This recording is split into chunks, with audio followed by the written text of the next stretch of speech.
Okay.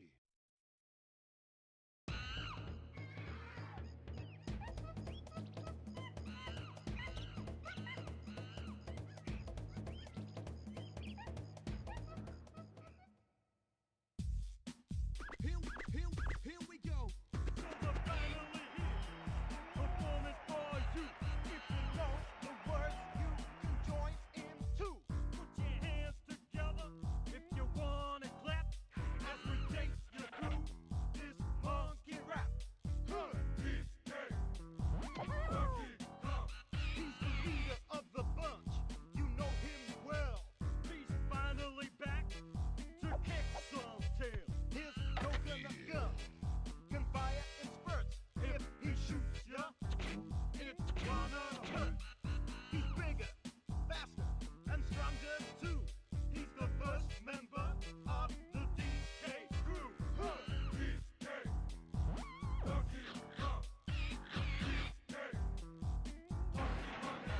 He's a hard start style, so listen up to. She can shrink in size to suit her moves. She's quick and nimble when she needs to be. She can go through the air and climb up trees. If you choose her, you'll not choose wrong. With a skip and a hop, she's one cool calm. He has no style, he has no grace. This calm has a funny face. He can handstand when he needs to and stretch his arms out just for you. Inflate himself just like a balloon. This crazy calm just digs his tune.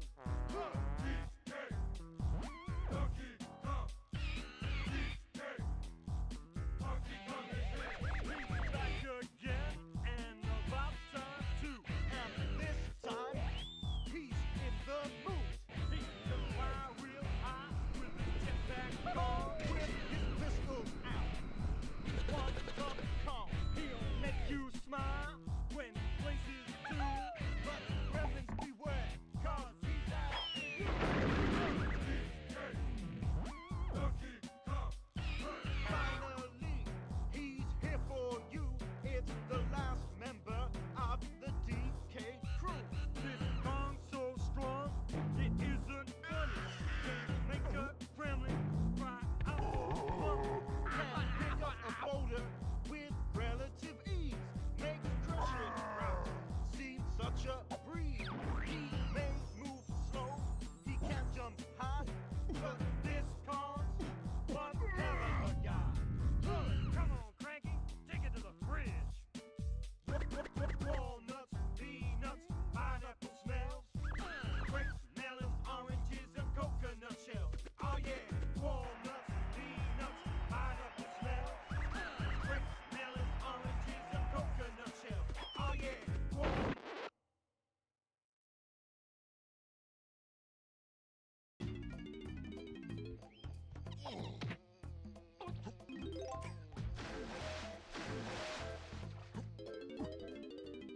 Donkey Kong. Donkey Kong.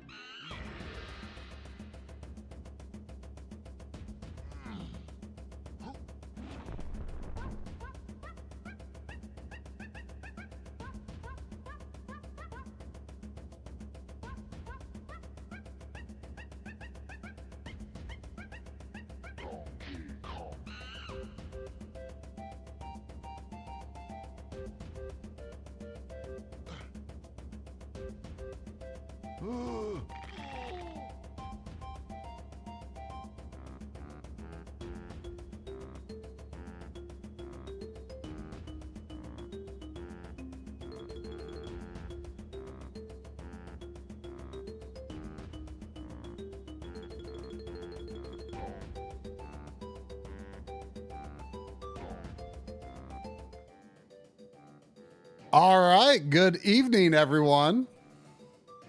Good evening. Just waiting for me to show up. Yeah. Us to show up. Hopefully my mic sounds okay. Corey was having trouble hearing me just before it went live.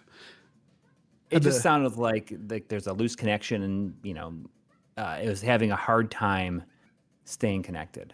Okay, well, I had to jiggle the cable, but hopefully, Yeah, just jiggle it hopefully it's okay. If just a little bit. if we have a problem, I'll just grab another cable. Won't be a problem. Yes. But anyway, good evening, everyone. How we doing? We're doing okay. You know, I was just like I was saying, I can't believe it's Sunday already. It feels like these last several days went very fast. Yeah, this last week. You know, I don't know if I told you, but Xavier was in town yesterday. Oh, neat. Yeah, he just like he did last year. He stopped by on his way, like back from vacationing with family on the coast, and then on his way to visit family back home. But anyway, he brought his Switch 2 Pro controller. That was like the first thing he said when he came. He's like, "Oh, I brought my Pro controller." Oh, so you could try like another one? Try another one because he hadn't really done any testing with it. Yeah. And I had the exact same issues. Okay. Exact same issues. I mean, but he could, you know, if there is a controller lottery, he could have the same one I do. You know, it doesn't really prove anything. It doesn't really prove anything until I try your controller or you try mine. Yeah. And or maybe I use it differently. I don't know. So so then he tried Ninja Gaiden because he said like that's the game he likes to contest with because of just like, you know, the way you rock back and forth to like climb the walls and stuff. Yeah. And also I never really thought of this before, but it's also a game where similar to Contra, a down diagonal results in you moving. You know, down diagonal, like in Mario, for instance, you still duck in Mario with a down diagonal. So, you know, not every game has you walk with a down diagonal. So that makes those good test games. But then Drum and Lynn came over, and Drum played through most of Contra because he had never really used the Pro controller before. And he did a lot better than I did, but he still definitely had a few mistake inputs, you know, ducking when he's, you know, or running when he's intending to duck and stuff like that. There were a few goof ups, not as many as me, but you know, he knows the game, you know, even better than either of us. So, you know, he knows it super, super well. So he didn't goof up that much, but he did. It was kind of like, oh, there it was. You know, you had the little issue there. So it's super interesting if it could just be a variance in like how people use the D-pad. Yeah. And like some people are more likely or less likely to have issues. So your microphone started doing that again, and I thought I put on my headphones to make sure it wasn't something with my speakers. Okay, so it sounds like there are issues. Okay, well, I see people saying it sounds like it's clipping. Well, I'm going to get another cable. Okay. Is that a Lix Pro? Is that like as a Lix? L-Y-X?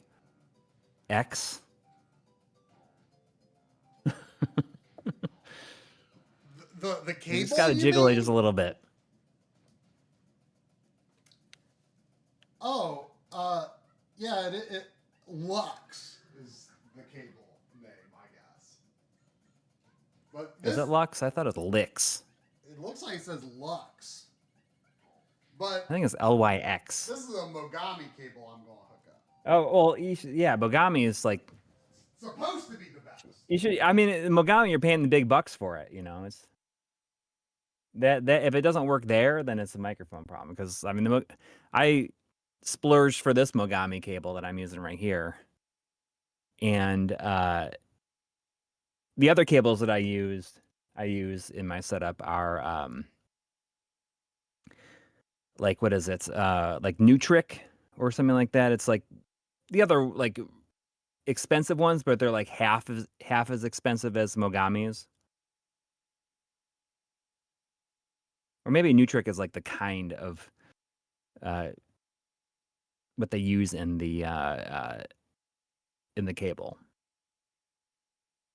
or something. But we're gonna use this. The Mogami doesn't work.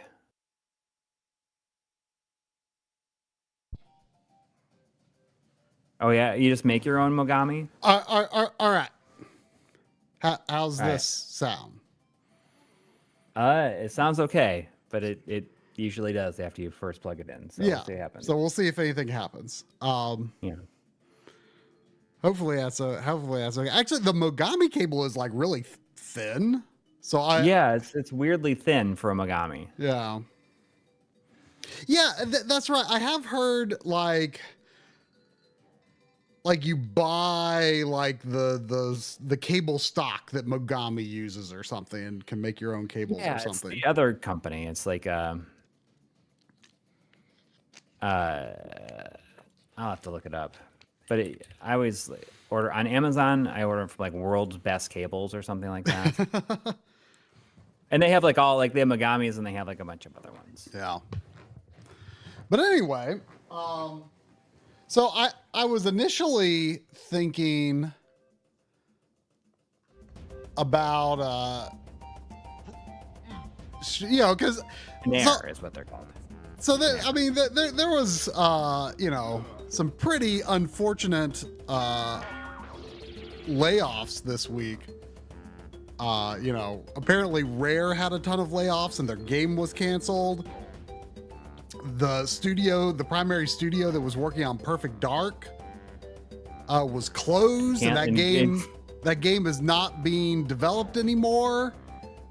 Which that game looked, I thought that, that vertical slice that they showed a couple years ago looked amazing. Like I thought it looked excellent. People were looking forward to it. Yeah. So it's I was actually thinking about streaming the Game Boy Color Perfect Dark, but to be honest, I don't think that game is going to be very good. I only played a little bit of it back in the day. And yeah, I didn't really like it back then, but I wanted to give it another chance. But I booted it up. I'm like, I don't know. I don't know if I feel like streaming this. Then I thought about, we're getting, this new Donkey Kong 3D platformer, which is going to be quite different from this, as it should be. Yeah, as it should be. But really, it'll be the first fully 3D Donkey Kong game since this. Yeah. So or 3D playing. Yeah. So anyway, I thought, what the heck? We'll have a little hype for the upcoming game, and also enjoy revisiting this and remembering the Rare that was, I suppose. But this game, not closed entirely, but they may as well be. That's almost what it sounds like. I mean, they should just sell it. It's like sell the name. Then instead of like closing it, why are they not trying to sell like Rare? If they're gonna shut down Rare, they should just sell it instead. Yeah. Right? And then whoever buys it could go like Playtonic or Team 17 should buy them. Yeah. Well, if they could afford it. Yeah. Well, I think Playtonic's got they probably could at this right point. now too. What's that? Video Game Obsession saying that Greg Mela's left, and he was like the last big guy there, like the last like creative director that was like from the old days. Yeah, like he was, he was with Rare in the N64 days. Well, he should be working for Playtonic or Team 17 now. Well, yeah. Hopefully that will be his next thing, and they'll just kind of like let him do whatever he wants to do. Yeah, exactly. Because Playtonic definitely has, I think, the spirit of old Rare. Yeah. But yeah, so this game, this was not the most popular game when it came out. But people were looking forward to it. I remember people looking forward to it. Oh, I was very much looking forward to it. And to be honest, I can't remember the exact reasons that people didn't like it back then. I think the reasons people don't like it now is that it's too overwhelming. There's too much going on. I can't remember if that was the exact reason people didn't like it as much back then. But I was really excited. Obviously, as a big 3D platforming fan, as a big Donkey Kong Country fan, I was a big Rare fan. And, you know, it came out like right before Thanksgiving weekend. And I just binged it over the whole weekend. You know, my 100% in that weekend. I'm pretty sure it was like, you know, within 3-4 days or 4 or 5 days probably. Like I've got a save file that's 50 hours on this cart. And that was Thanksgiving I can't even tell weekend, you the last time 1999. Played a game for like that much time in like a weekend. You're talking like a weekend, like a long weekend. Well, I mean, like it was probably between like I don't know, whatever day of the week this game came out on. Yeah. Like I don't remember exactly how it fell relative to Thanksgiving, but it was like that week. Yeah. So like obviously I would have been like, once I got home on Wednesday, you know, I had like then through Sunday. Yeah. Yeah. Okay. So I get that. Like I don't remember what day of the week it would have come out on. Probably Monday or Tuesday, I'm thinking. Yeah. So I might have for like a day or two and then, you know, and then the break. I want you to do everything But to keep Donkey Kong distracted.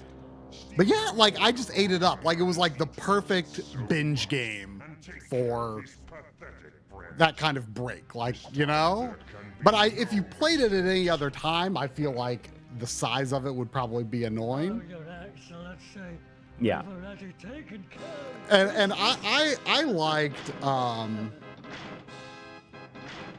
this a lot more than Banjo-Tooie personally. Like Banjo-Tooie was what felt like too much to me. While you'll be busy. Oh, interesting. I mean, I guess that was after this, right? Yeah, it was the next year. And, you know, to be fair, I chose to play Final Fantasy 9. Oh, okay. I chose to play Final Fantasy 9 I did too. over Thanksgiving break instead. And I got Banjo-Tooie afterwards. So that, like, fun Thanksgiving binge aspect wasn't really a factor anymore. So maybe it was just kind of more annoying, you know? Yeah. Before we get too far ahead, I just want to mention that Enchilada had a $5 donation. Thank you. At the very start of the stream, before we were even on screen, saying, seems like a good day to go bananas for both you and I. Try, it's been a long time since we have played it. Still a good time to enjoy a little DK rap. Yeah. Thank you. You know, I had a banana pudding milkshake yesterday. Oh, dang. It was all So right. banana pudding's real good. Oh yeah. So I mean, I can't imagine. So was it like a banana pudding flavored ice cream kind of? Well, it was from Cookout, which Okay. like Yeah. their milkshakes are kind of they're a little overly thick, so you kind of have to eat them with a spoon anyway. So like there was like, you know, chunks of banana and vanilla wafers in there, so like you really couldn't have drank it with a spoon. I mean, it's closer to like a blizzard than a milkshake, I'd say. Mm. Well, that sounds delightful. Yeah. Sounds delightful. Jersey117 has been a member for 37 months, and he mentioned, he's asking, are we going to talk about the possibility of a Final Fantasy IX remake? I did hear that. Yeah, it's been, the it's been rumored rumors for were like 2 years. Well, yeah, but I don't exactly know what the sources were, but apparently rumors are strong for a Monday reveal. Really? Yeah. Apparently there was like, I don't know, some art was like retweeted by a certain account or something, and there might have been, I don't know, and then it's like, there was something about so and so posted this and that and reposted this and that, and I don't know. So it'll be very strong, and then they won't do it because everyone's expecting it.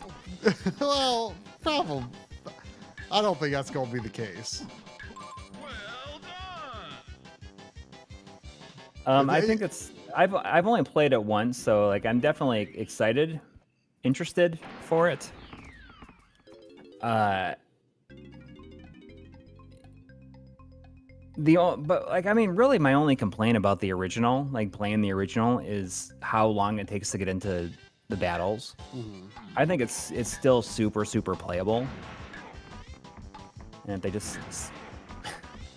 I don't know, like I know they had those like the HD versions, and I don't know if those like if that sped up the battle intro stuff or not. Yeah, I don't know. It never jumped out at me back in the day, like how. Yeah. How long Well, I think it'll be interesting because it'll be interesting to see like how they do this, like what kind of budget they used on this, because if it's not too expensive and it looks real good, you know, like the Trials of Mana, you know, like I think that if they did something on a similar scale to that, and probably ideally like development cost, then they could really do that with just about anything. Yeah, exactly. And we've been saying that for a long time, I think. I feel like that tier of remake would be appropriate for almost anything. It doesn't have to be like a massive budget thing, you know? Yeah. I mean, we should just everyone should be just like leaning into the AA at this point. Mm-hmm.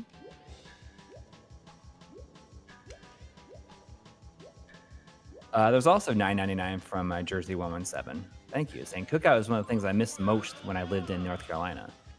Nothing like a hot dog or a chicken quesadilla for a side. Domino's Pizza even had a tweet about the Final Fantasy IX remake. Wait, really? Oh, that's funny. So, like, literally everybody knows, except for the people. The consumers, I guess. Even Domino's Pizza knows about it. They have, like, the inside contact. And we'll see what happens tomorrow. Is there like a known event tomorrow or anything like that? I don't think so. Who knows? I haven't heard anything.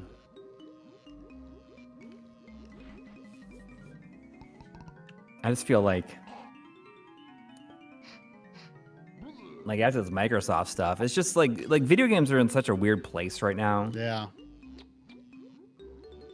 That I just don't feel like there's like, I don't know, like nothing is for sure.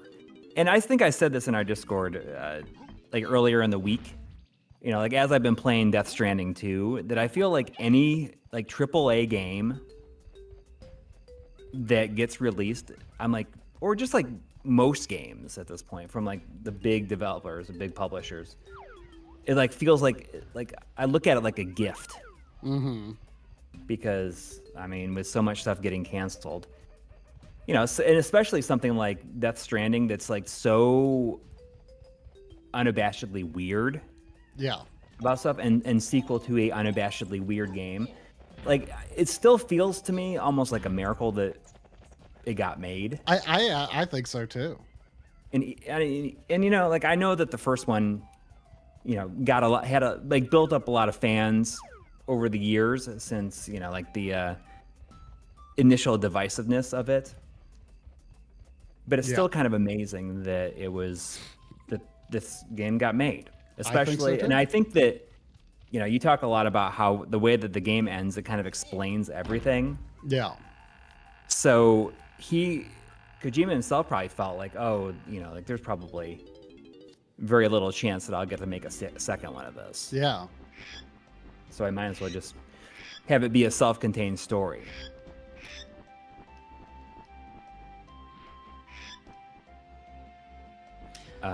Yeah, I mean, I just want AAA gaming to hold on for long enough for me to get Final Fantasy VII Remake Part 2 or Part 3 and Resident Evil 9. Like, I hope it holds on longer than that, but like, if those things happen, and then like, neither one of those things will get canceled. Oh, I know, but like, it just seems like it's like the market for people who want, like, you know, games used to be able to rely on, you know, younger people aging into video games, right? And, you know, video games were these things that you beat it and then you go buy another. But now, like, the kids are all stuck on these forever games, right? Yeah. So, you know, they're not like moving on to like, oh, okay, now I want to buy, you know, your Final Fantasies and your Resident Evils and your Death Strandings and, you know, these major games that cost a lot of money to make. Yeah.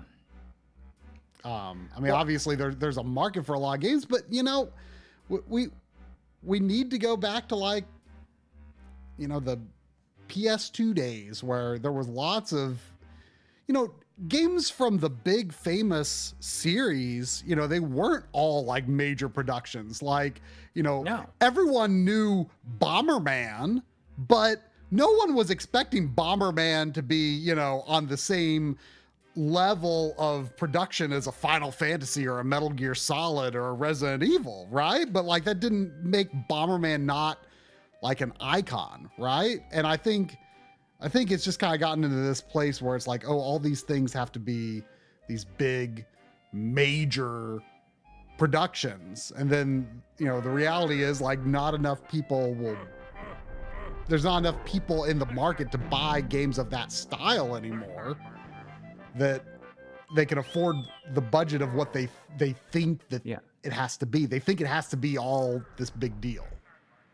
Right. Yeah. And you know, it's just, it's like, it's real hard to get excited about it. Like, about the potential future of what, you know, what's coming down the pipeline, because, you know, like, I mean, how long ago was Perfect Dark announced? Oh gosh, like it was just like it was like 3 or 4 years ago. Oh gosh, right? More than that, I would say. Like, it was probably like 5 after years the ago. Series X, S, and X. I think it was always meant to be. Well, I don't remember when that original, but remember, like, the original reveal like came up behind Joanna and she had like pink hair, and then when they actually finally showed the real game,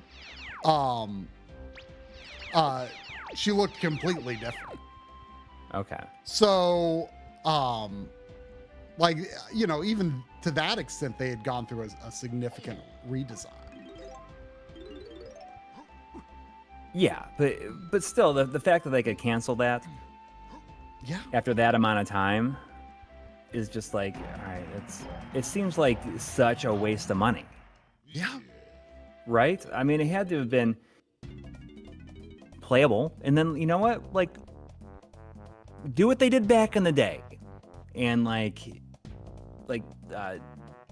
you know, like change the scale of it. Yeah. Keep what you got, and then like maybe make it shorter. Yeah. And then use what you have, and if it's successful, then you make that into a sequel. Like, what if they already had like enough game there to like make a 10-hour game? That would still be amazing. That would be like, people would be totally happy with that. You know, it's silly. It's crazy. I mean, I don't know. Like, I feel like anybody has got to be crazy to like trust Microsoft on anything right now. Yeah. And Just, you know, they like, started on literally off, anything. They started off this generation, I think. I think more people, well, maybe not more people, but like a lot of people were more excited for the Series X than the PS5. Because like Microsoft like just seemed to be saying all the right things. They were doing the right things with backwards compatibility. You know, it just, there was the aspect where they didn't really have a launch game. They had, you know, no first party exclusives to the new generation, you know, because everything was like cross-gen, but still like there was a lot of good things going for the Series X, and I still think it's a, you know, it's a good bit of hardware, but Yeah. I sure enjoy playing my Xbox 360 games on it at least. But Yeah. It's just like how do you trust them with anything right now?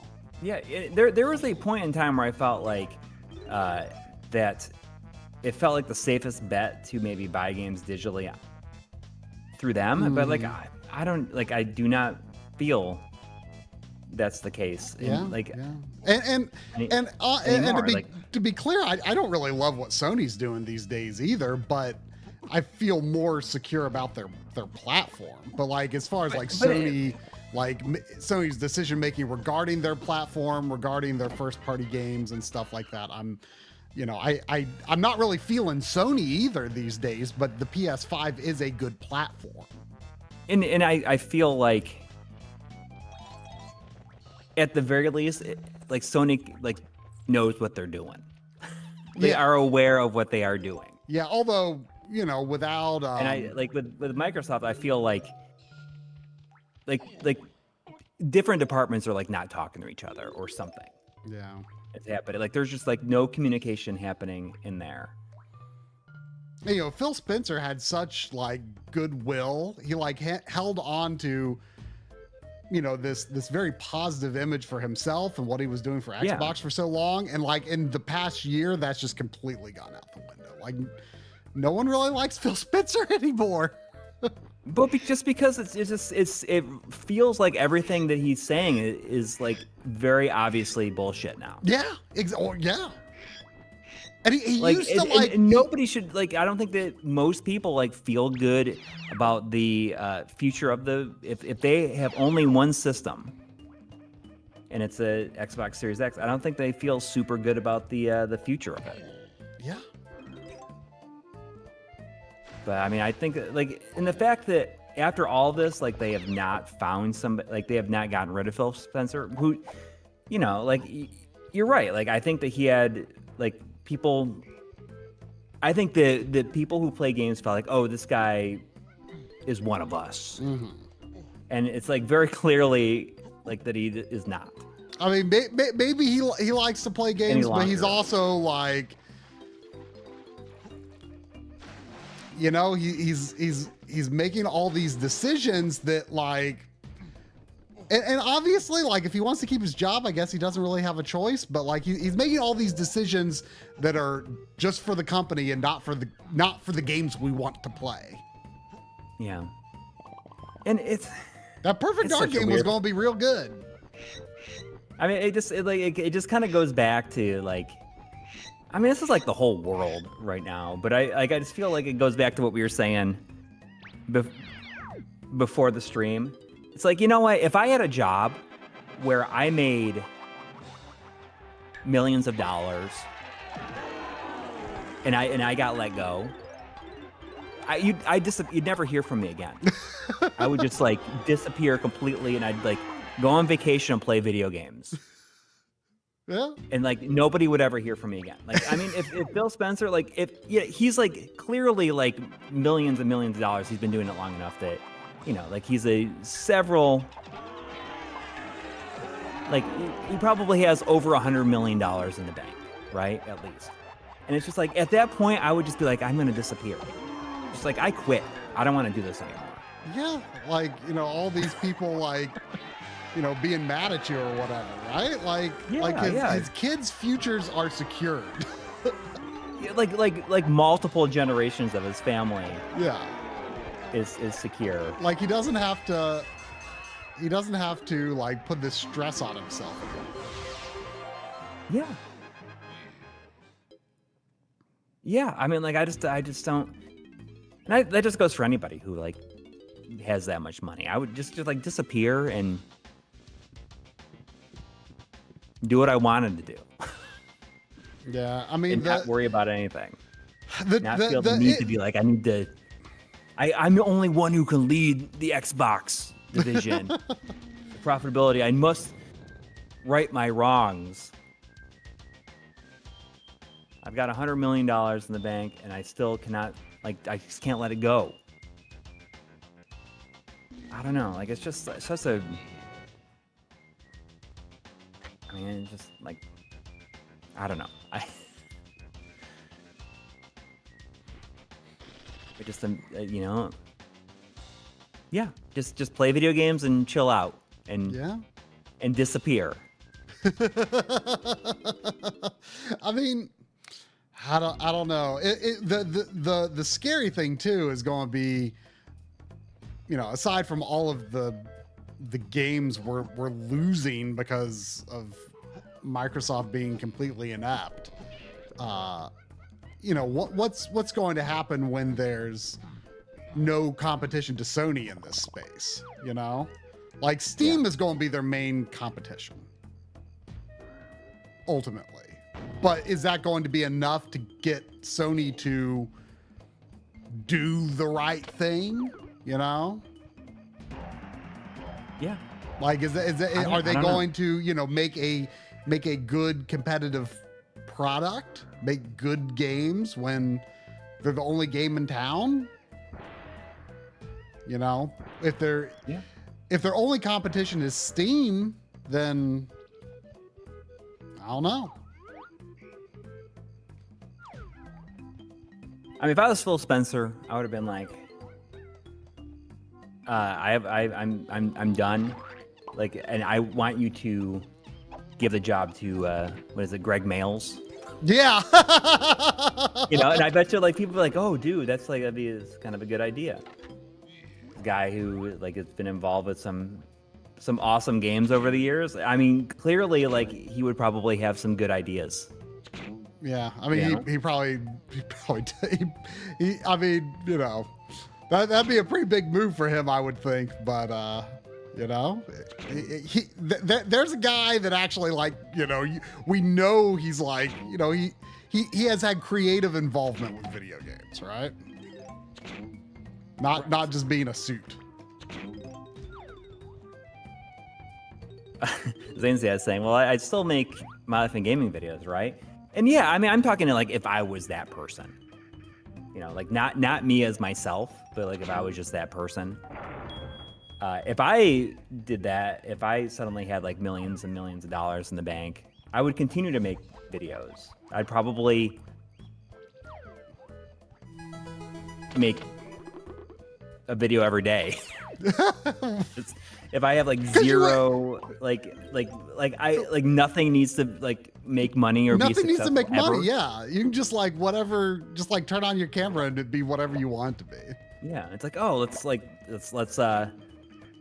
100% run in Donkey Kong 64 and then over the next 50 hours. Yeah.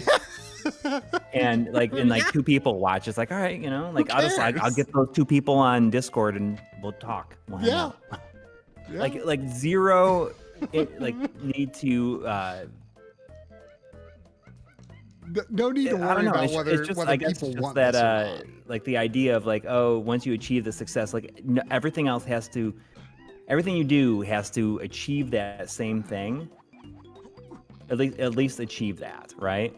I think that's like what people get stuck on when it's like, all right, well, you've already made enough money to live comfortably, and also your kids will live comfortably, and their kids will live comfortably as long as, you know, they don't do something stupid. And then it's just like, all right, you know, like that's fine. It's like I just live my life. A couple of donations here. There's another $9.99 from Jersey 7. Oh, 10 minutes ago. Thank you.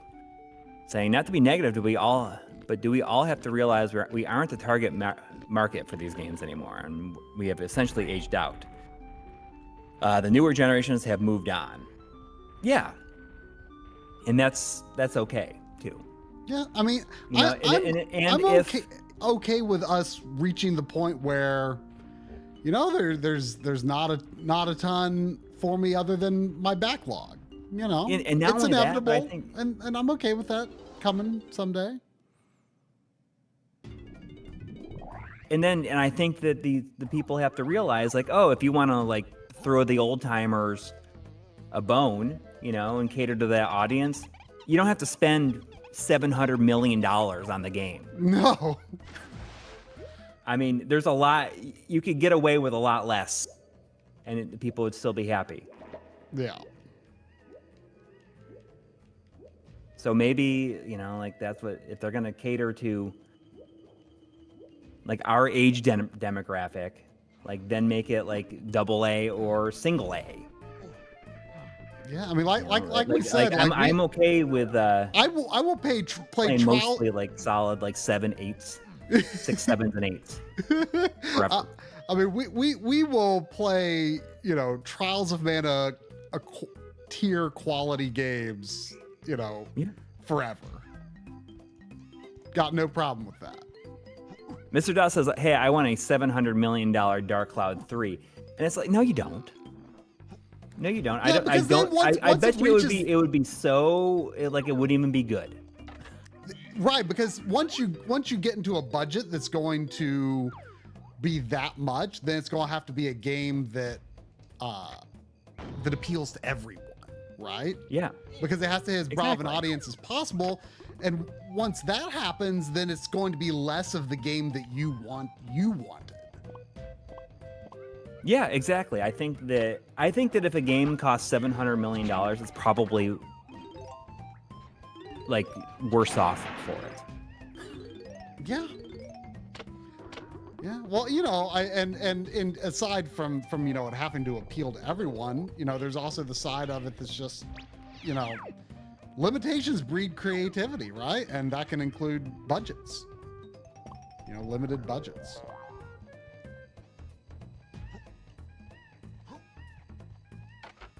There's also $10 from Robert Hernandez. Thank you. Saying SIE's biggest mistake was attempting to pivot an entire workforce which specialized in AAA title development to focus on games as a service, something they knew nothing about. Big mistake. Oh, well, I mean, yeah. Can you imagine that Blue Point was supposedly working on a game as a service game? Like, what a waste. What a waste of their talents. The stream disappeared for a second ago. Huh? Just me. I said the stream disappeared for a second, but I think that was just me. Oh. Yeah, it's a waste, and I think that, I don't know, the quicker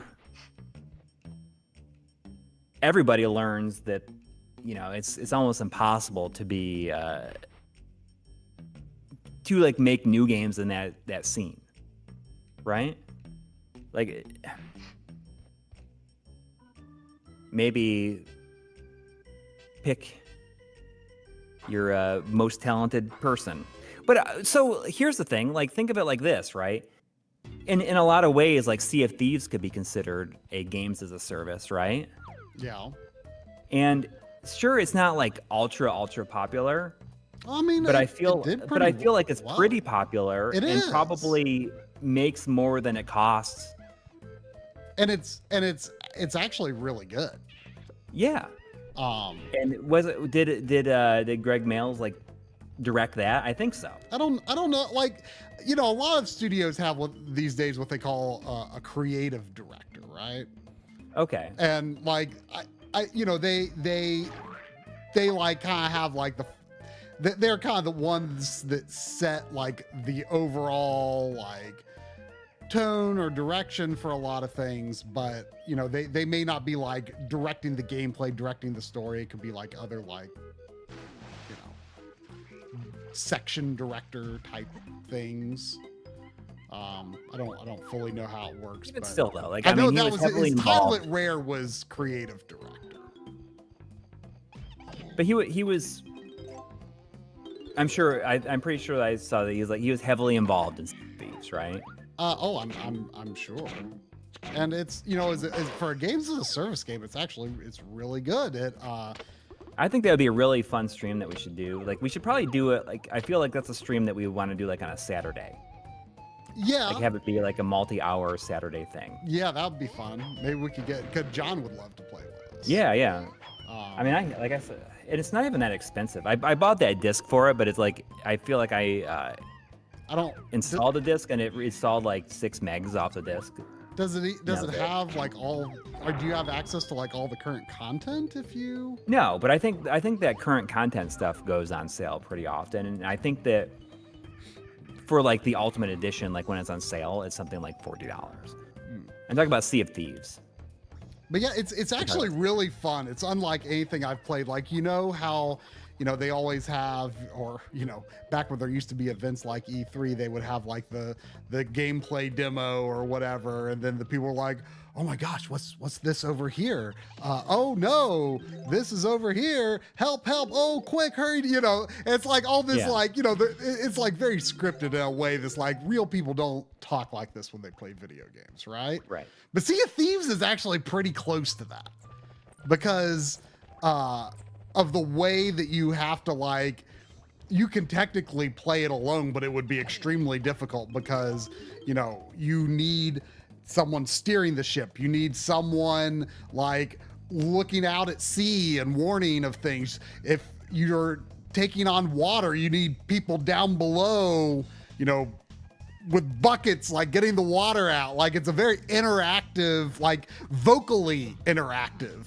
sort of game where like you have to, you know, actually like talk with everyone to, like, you know, achieve your goals. And the other cool thing about it is that like all of the content is just purely for the adventure of it, and your only rewards are cosmetic.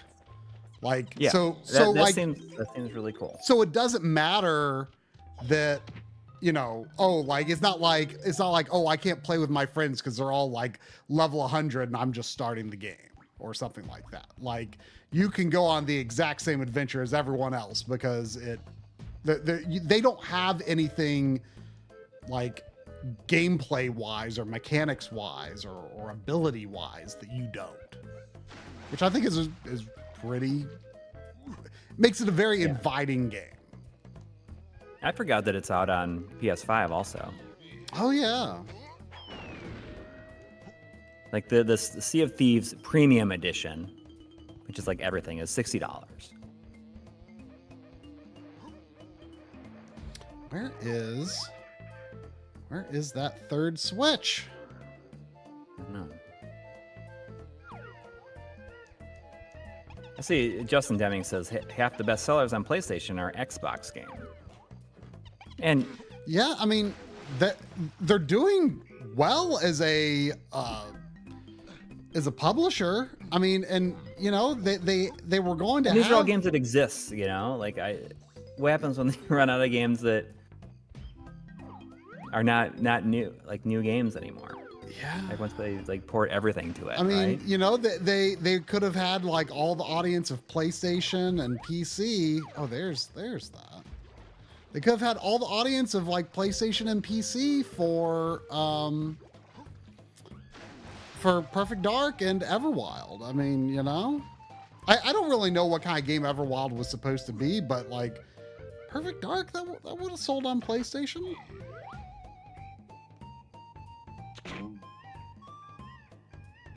Oh, that's weird. Okay. Sea of Thieves 2025 Premium Edition is $20.99 on Steam.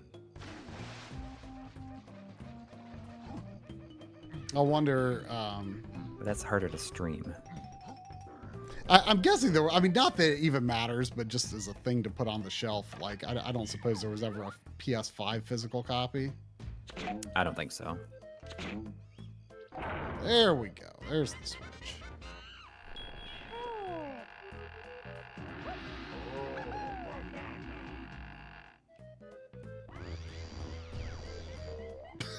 They teleported that like zip up banana.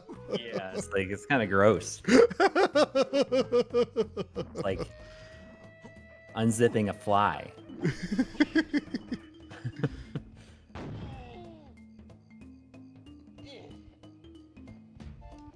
So if you finished Cyberpunk, so you're in that rare little pocket of time where it's like, hey, I've finished every game on this system. No, because I have Rune Factory. Oh, okay. Yeah, I thought about that. I thought about that too. I was like, oh wait, wait, there's Rune Factory. Bummer. Yeah, I did think about that. Yeah, but I'm working on Phantom Liberty now, which I don't have like marked as like a separate unfinished in my backloggery, but I might consider like splitting it out. I don't know, but I mean it's supposed to be pretty substantial. I mean I'm probably, I don't know, maybe 6 hours into it. Oh wow. I mean I'm just guessing. I don't know. There's $5 from Demo Kirby. Thank you. Thank you. And this question, I assume, is for you. Scenario: you're locked in a room by a kidnapper. The only way to get out is by completing either Donkey Kong Country Returns or DK64. What do you pick? Ooh. I mean, I would like is this like 100%ing? Like, I mean, let's assume it's 100%ing. Yeah. Yeah. I would assume Donkey Kong Country Returns would take less time.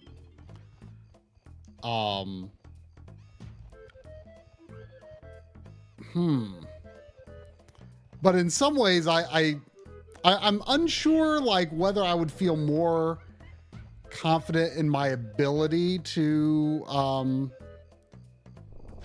like I don't think I would have trouble going back in 100%. I mean, time wasn't a thing. No, it's the only way to. Just what would you rather do? What would you rather play? What would I rather do? Probably this. Yeah. Yeah, probably this. Because it's so, you know, it's not similar to Donkey Kong Country at all, and it's not trying to be really. It's being its own thing, and that's okay. And you know, Donkey Kong Country Returns is trying to be Donkey Kong Country, and it ain't Donkey Kong Country. So it's just a frustrating, annoying experience, and I have proof on this cartridge that I 100% this in 50 hours back in the day. So, you know, 50 hours. I think that's nothing. That's how long you played Cyberpunk. That's how long I've played Cyberpunk. Yeah, so it's not a big deal.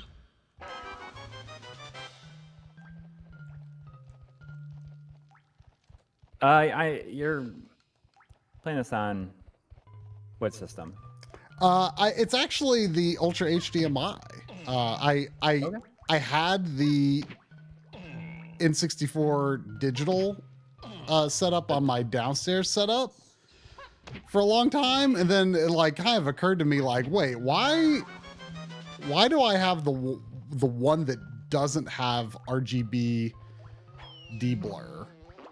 Like why do I not have the RGB deblur system set up on my PVM setup upstairs? Right. Like because this system does have RGB, but it doesn't have deblur. So right. I thought that doesn't make sense when ultimately I mean you know, the results are essentially the same if you're just doing like deblurred RGB. You know, there's basically the same between the two systems, but this is a little more. I would say the N64 digital is like easier to use and like modify the settings a little bit. Yeah. But the result of this is just as good. So for what I intend to do anyway.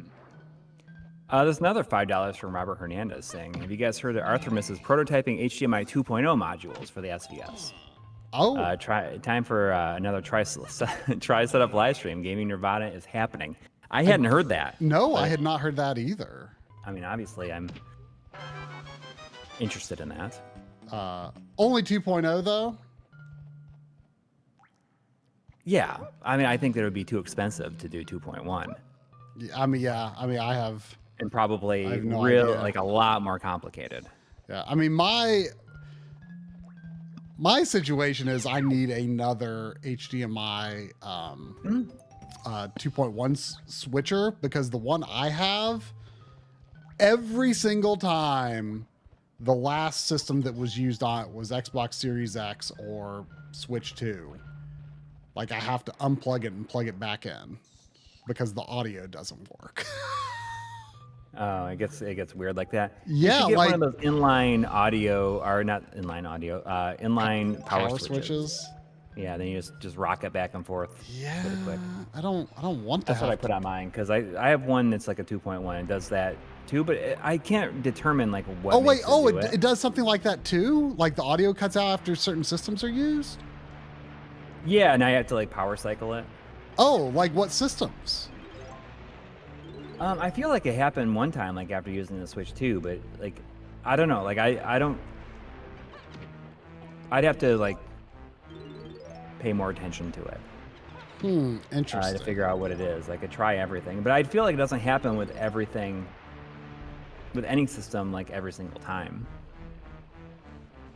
Yeah, it's always Series X, and like it was like not a huge deal because you know I don't play the Series X like ultra often, so it was like kind of like whatever. But it's quite annoying with the Switch 2 because that's like almost all I have used for the past month. Right.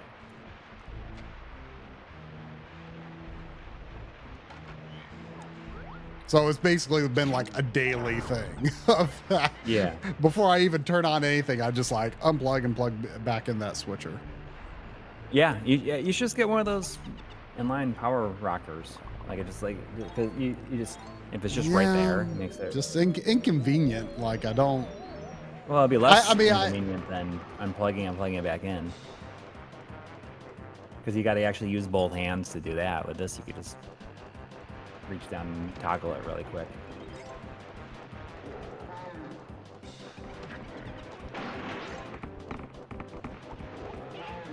But I mean, I'm interested in that, obviously, just because it. Yeah, I'm definitely. It streamlines things even further, but also, I mean, I don't know. We'll have to see. Eventually, I need to get myself a HDMI 2.1 capable receiver. Yeah, I've been wondering if they might release new ones this year. Yeah, I wonder too. I mean, of course, because, HDMI 2.2 was just announced. Yeah, but although that's like so ridiculously future-proofed to the point of like absurdity. oh, is it? Yeah, I mean, it's like. Why don't they just call it 3.0 then? It's like.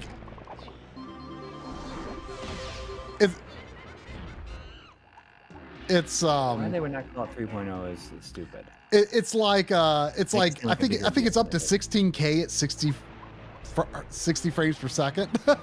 Oh wow. It's like I don't know if there will literally ever be anything like that. No, I mean probably not in our like that we want to spend that money for. I don't know that we will be able to spend our money for something like that. I just don't know why they wouldn't call it 2.0 if it's like that big of a deal. Yeah, I mean 2.0 was like it kind of came along though when like the technology was actually like realistically imminent, you know? Yeah. To like actually do 4K 60 and stuff like that.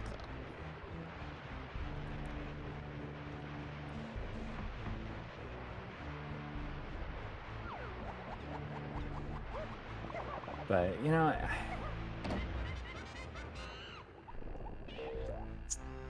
who knows? Who knows? I mean, things are going to get prohibitively expensive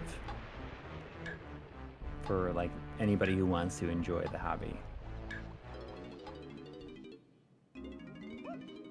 So This game is very complicated, but I feel like the levels are less overwhelming than the Banjo 2E levels. Banjo Doobie. Mm.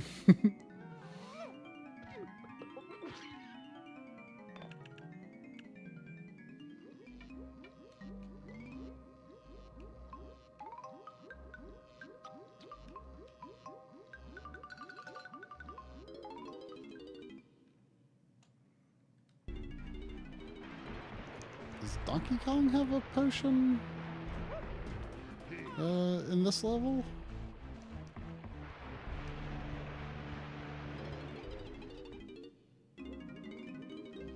Cranky's lab. Like I don't. Why did they decide to make Cranky like the like a mad scientist in this one? Who knows?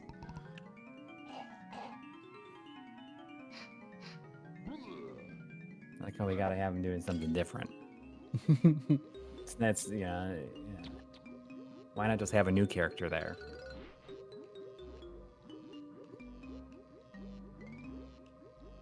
You know, like nothing about Cranky Kong before this game like ever gave me the Yeah. like it gave me mad scientist vibes. Yeah. But there you have it.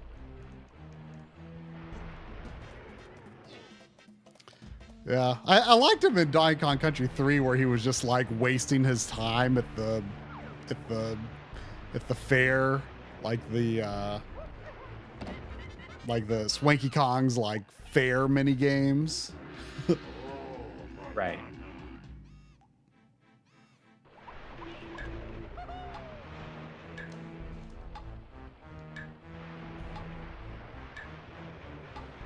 Okay, I don't think that actually saves me time. Oh, nope, not this way. I'm not gonna make it, am I?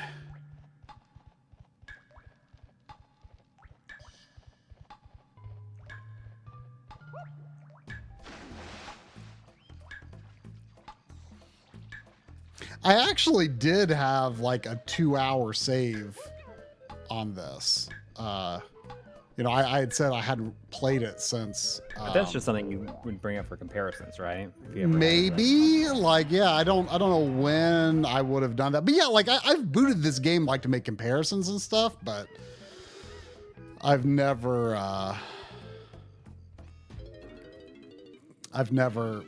like, you know, played more than just the opening again.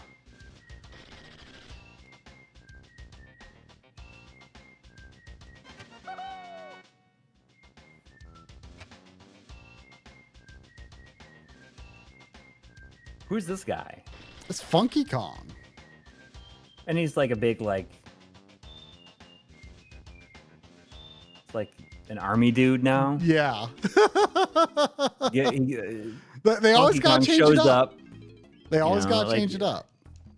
Like and shows up and gives everybody guns. Yeah. That's his thing, you know. Like every other previous game, he was just like a stone surfer dude, and now he's like showing up, giving everybody guns.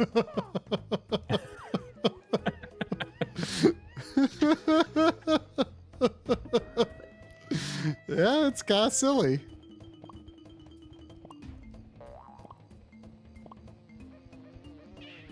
Oh yeah, the Paprium like got emulated or something today, apparently.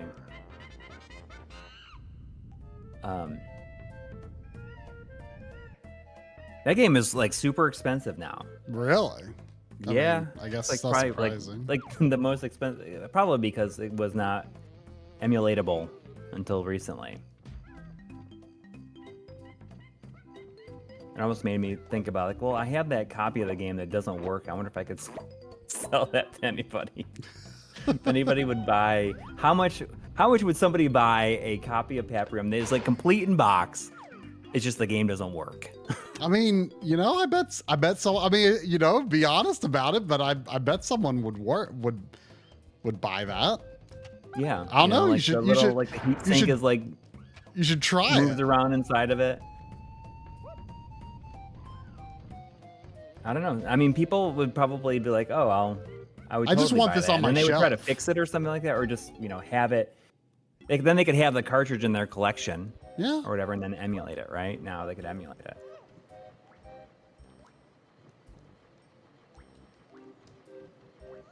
Like I tried to replace it, but it was. I can't see anything. Oh, Get it so the camera clips inside the boxes.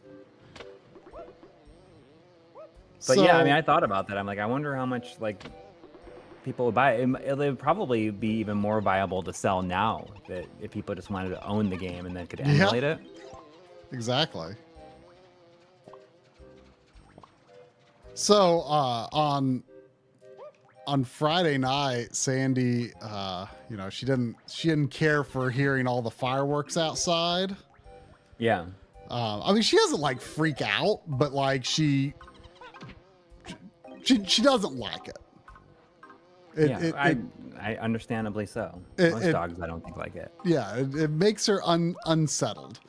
And Yeah. like if I like try to take her out and then fireworks start, she's like she doesn't like freak out or anything, but she just like immediately turns and very orderly like goes back to the door like, okay, we're going back inside. Nope, I'm not going to be doing anything out here.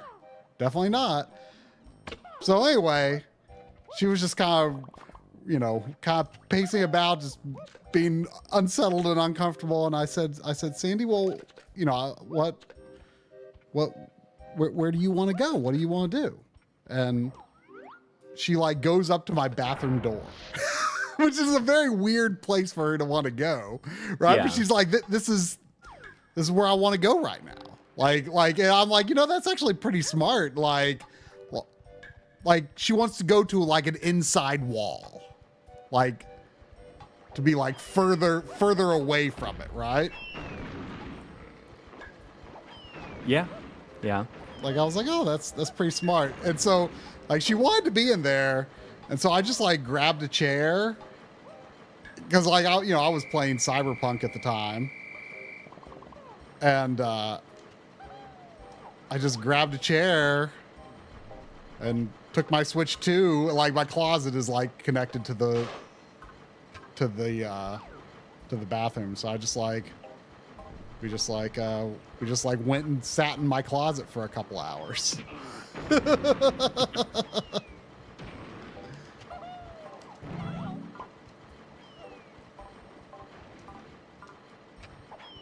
Can he throw?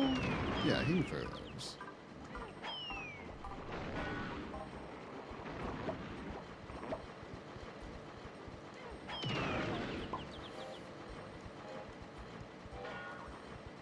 Hang on.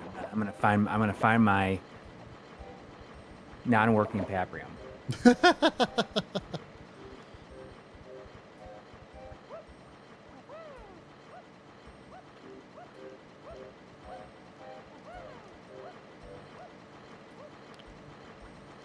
Do I need to have hit that switch? I mean, you can hear the I don't even know if that's the little heat shield inside of it. You hear that? Oh yeah. And I don't know what it is about it that makes it not work. I mean, it's possible. But I it's tried it on fixable. multiple systems, and it does not work. Oh, But I mean, just that happened to a opens lot the of people. gate. Like their Oh, there's really? like the heat shield on the FPGA on there, like comes off. I Like see. it loses its glue or whatever. Oh, is that the gate that opened from that other switch?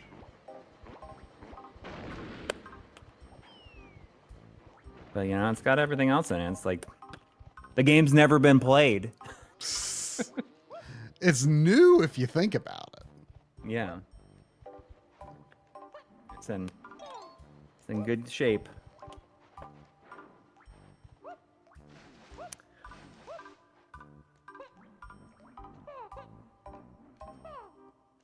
Cohibidad has been a member for 22 months. Ooh. Asking, how's the red elbow doing? It's been getting a lot better. Oh yeah, It's been good. getting a lot better. I mentioned on the podcast, and here's the question for you. Here's my question for you podcast. And someone sent a very long email, like who lives locally to me, and says, oh, like I had the same problem, and they had to, they did this, had to like draw blood and inject it into it to help it like heal better. Huh. And gave me like, oh, you should go to this person at Ortho Cincy, as a very thorough and What is? a very thorough email. I see. But it's been Weird. getting a lot better.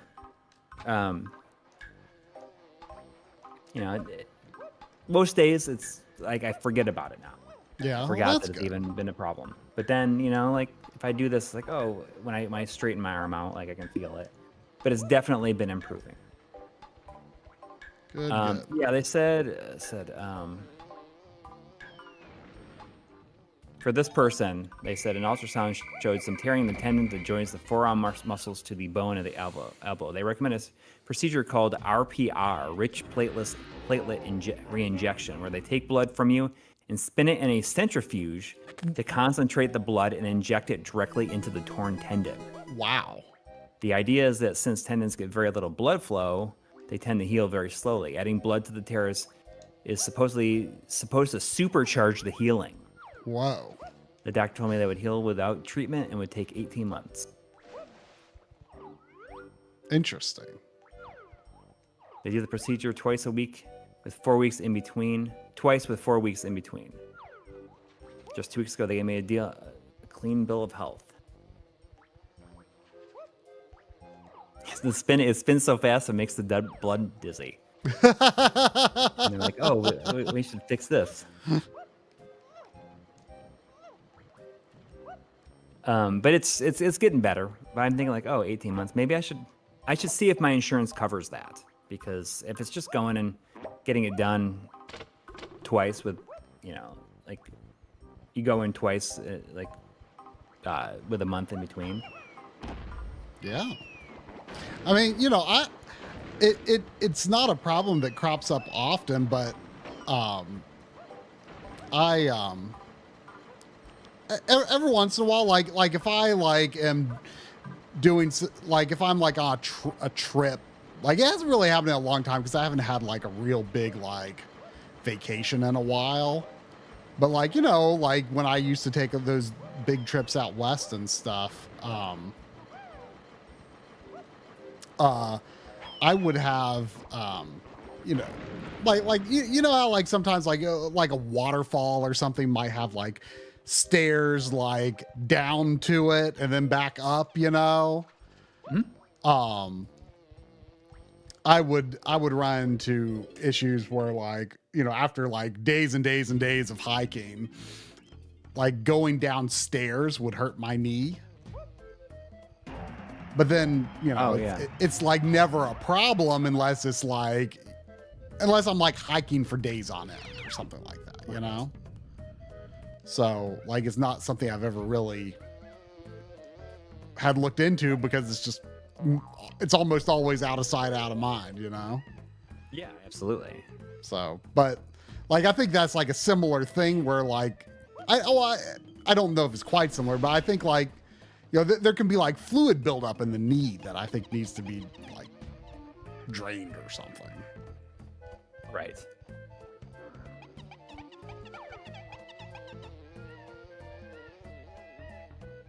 Well, either way, I mean, if I can find the time to do it, I'll go to the doctor and get that done. But it seems to be healing enough that now that I don't feel like I need to go. It's definitely been improving. Mm-hmm. Oh, that's where I meant to go.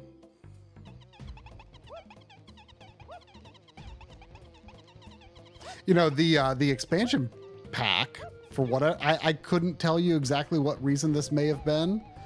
I was probably testing something that like required the expansion pack to not be in, but the expansion pack was actually not in this system. Oh, weird. Yeah, well, you know, there was was some. It just like out, or was it in the box or something? It was in like this. I've got like it's like a. I think it's like a tackle box or something that I'd keep a bunch of N64 accessories in. Mm-hmm. And you know what else I keep in that box? I almost wonder if this is valuable. Like it's the little plastic tool that comes with the expansion pack for like actually popping out the jumper pack.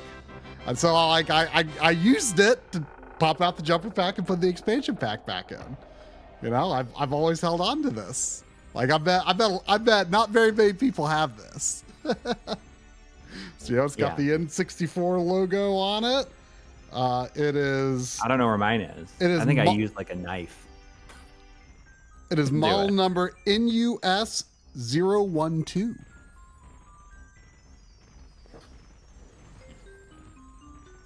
Yeah, used like a knife or a fork, probably. Wait, what's going on here? I wasn't really paying attention. Why is it was Batman Alonso giving a $1.99 donation. It caused this. Oh. Why, thank Big you. thanks to Batman Alonso. Does anyone know why the door is closing? I'm sure there's got to be some DK64 experts. Because, you know, I feel like in spite of this game, like, not having the best reputation, I think that there are certain corners of the N64 community, I think, that really like it. I think there's a lot of speed running of this game and stuff like that. You need to change the DK. Oh, how would I know? Or, is DK... Oh, DK's face is on the door. It's hard to see it.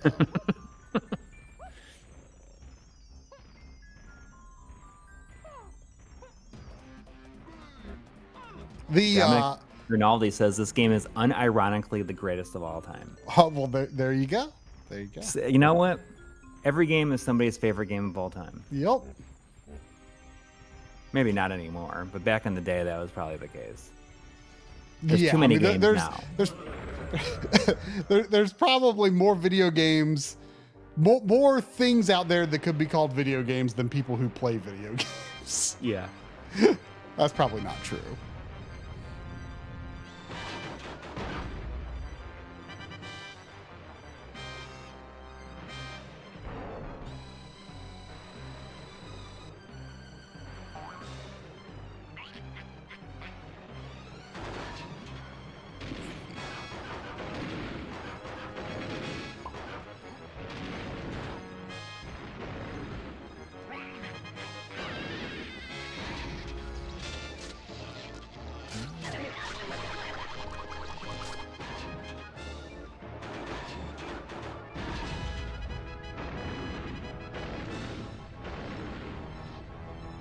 Did you watch the Nintendo Direct for Donkey Kong Bonanza? Because I didn't. Nah. Like Did you? No. No, me either. I don't watch that stuff. I don't watch like the games. I've already got it pre-ordered. Yeah, I don't even know anything else about it except for the fact that it exists and he has Donkey Kong in it. Yeah. And he has different shaped eyes now. Yeah. I mean, you did see, I assume, that a young what's her face? Yes, there's young Pauline in it. Yeah. Yeah. I pre-ordered the amiibo actually because I don't have a Donkey Kong amiibo, and I thought that was a pretty cool one. Yeah. And I like I really like the new Donkey Kong design. I mean, as much of a fan of Donkey Kong Country as I am, and of course like games like Donkey Kong 94 and stuff, like, I think some people think I'm like some massive Donkey Kong fan. I actually really am relatively indifferent to Donkey Kong as a character. Like, I just really, really like Donkey Kong Country because they're really, really good games. but like Donkey Kong himself. But that said, like I find myself more. I do like the new Donkey Kong a lot. I enjoy that his I saw a screenshot where it you know you can like change his pants and the menu screen for where you like change his pants is called britches. Britches? They call them britches, which I that. love. Like that's exactly what Donkey Kong would call. That's exactly britches, what yeah. pants should be called in Donkey Kong's world is britches. That's like I don't know how regional that is, but that's what my mom and grandma call pants is britches. Like get your britches on. Like is that a thing anyone? Hold on your britches. Is that anything anyone ever said in upstate New York growing up? I mean, I've definitely I know britches for sure. Yeah. I don't recall ever saying it before. Yeah. My grandma, like, I'm pretty sure that was like her default term was britches. Yeah. Like britches. my mom. It's maybe my mom will say it too, but not as like her default. Huh? Nintendo's like taking control and bringing it back. Yep. Nintendo's bringing the britches back. Brandon says it's Appalachian. Well, there you go. Yeah. That's where my mom's side of the family's from. So there's $2 from Rob asking for one of us to 1v1 them and no. you can probably maybe you can play against my son in it if you want to. He's a lot better than I am. I started to download Gifted Fortnite. me the Chun-Li. I started to download Fortnite on Switch too, just because I was like, well, I kind of want to see what the mouse controls are like. In what? In Fortnite on Switch too. I was just curious. Well, the main reason I was curious was because Did you buy the Chun-Li skin? No, I started to download because it's free to download, right? Yeah. I started to download it, and then I was like, yeah, do I really want my like Switch history to say I played Fortnite? Why not? I mean it's not really, it's not that embarrassing. You're giving it a shot.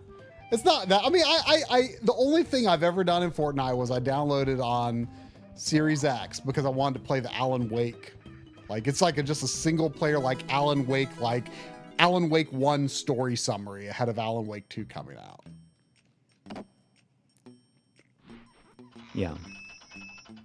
I just all find I've ever done. I played it so that I could figure out like why Emperor Palpatine was back. Wait, there was a thing in Fortnite explaining why Palpatine has returned somehow.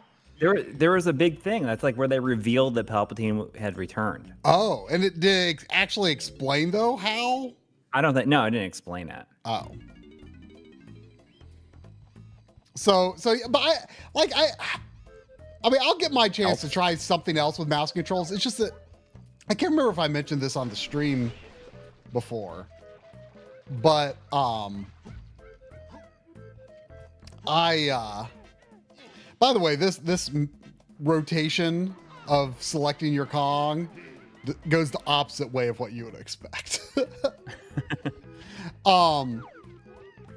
Anyway, I can't remember if I mentioned this before, but there's this first-person shooter style mini game in Welcome Tour that you pop balloons is all you do. But it controls exactly like a first-person shooter. You use the left Joy-Con to move around and the right Joy-Con to aim and shoot. Aim with a mouse. And I thought I controlled terribly. I thought I hated how it controlled. And it made me wonder, like, am I really just like that out of practice with like first person mouse controls to the point where I'm like, I actively dislike this now? Or is it more like I did not like the way that it was implemented? Or is there something wrong with the mouse itself that just doesn't feel good? Like, Right. like it feels, I think, good to use like for pointer controls, like in the dashboard or, elsewhere in Welcome Tour. Honestly, one of the biggest problems with Welcome Tour is that there are so many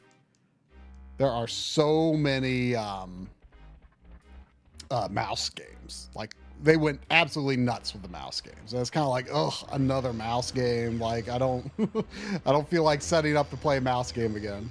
I see Mr. Duce always says I played Vampire Survivors. I didn't play Vampire Survivors. Xavier played Vampire Survivors when he was over here yesterday.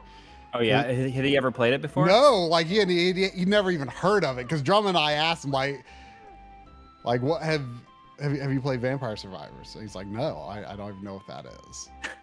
And I'm pretty sure he bought it so he could like play it on the plane.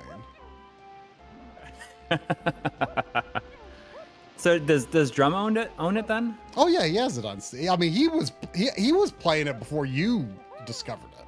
Really? Okay.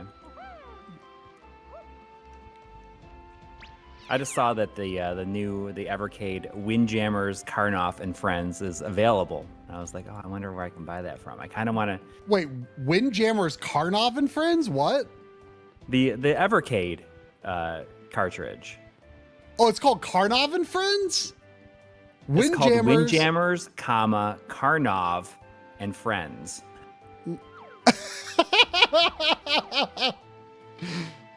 Come on in, come to the place where fun never ends. Come on in, come to the place with Karnov and Friends. And I kind of want to get it just because it's called Windjammers, Karnov, and Friends. That's an incredible name. Yeah. Let's see if Stone Age Gamer has it.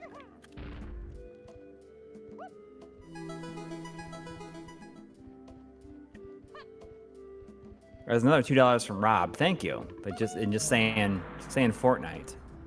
Yeah. Yep. I mean, who knows? Yeah. We don't play Fortnite on stream. I mean, I have some V-Bucks because I had to buy the Spike Spiegel skin from Cowboy Bebop. Just because I thought it was fun that existed, and then my son apparently gifted me Chun-Li. Is it like cell shaded looking, or like does it actually look like anime style? It's totally cell shaded.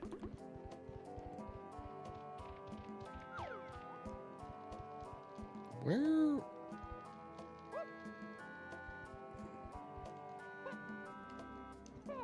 But there's a new version of the Evercade coming out. I mean, it's just a new version of the VS and stuff. Yeah, but it's black, right? No, that already came out. But this new one's coming out, and it's like NES gray. Ooh. But is it exactly the same? Like, is it? Yeah, it's just called the Evercade VS R. But it doesn't have any new capabilities or anything. No. Did you get that? I don't think there was a comment, but did you get that one from EB Chill? Oh yes. EB Chill had a $5 donation, but did not say anything. And there's also $5 from Mega X6. Thank you. Saying good evening. Sorry about that. Y'all. I was too busy thinking about Fortnite. Yeah, I will play Fortnite on a stream the day that I disappear into game with his millions of dollars. Yes. Listen, if I had millions of dollars in the bank, I would totally play Fortnite on stream. badly, and it would be so fun.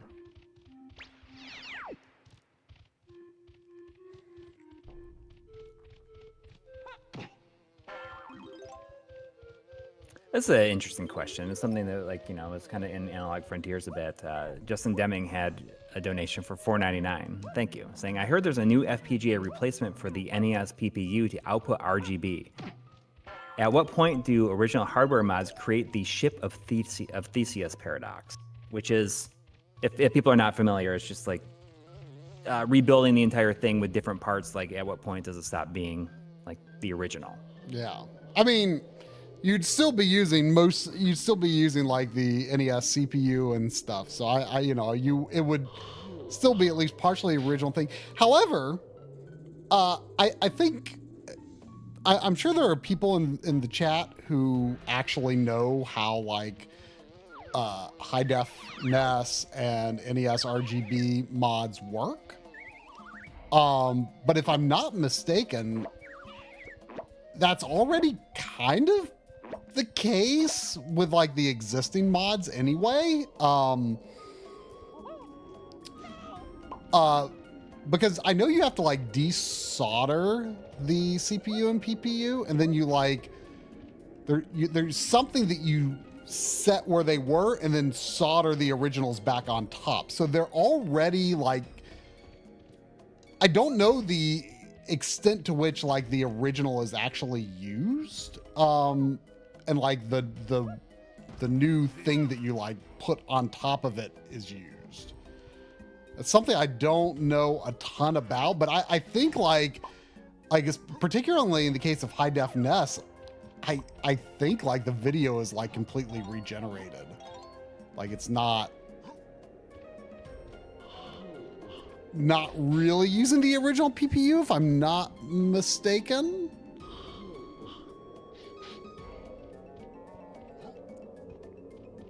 I don't know. Yeah, don't quote me on that, but I definitely, there are certain interactions with the mod that, already kind of, especially particularly in the case of NES, that's already like arguably making it a little less authentic.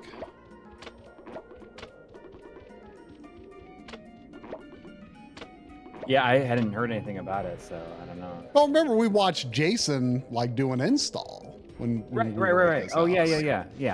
I mean, I thought you were talking about this new one. Oh, well, right. I mean, I'm sure that this seems like it may be even more of a replacement, but yeah. But yeah, I mean, that is interesting, and it's good that obviously something like that exists, so you can repair the systems. But yeah, I don't know. Yeah, there's fireworks outside again. Oh, really?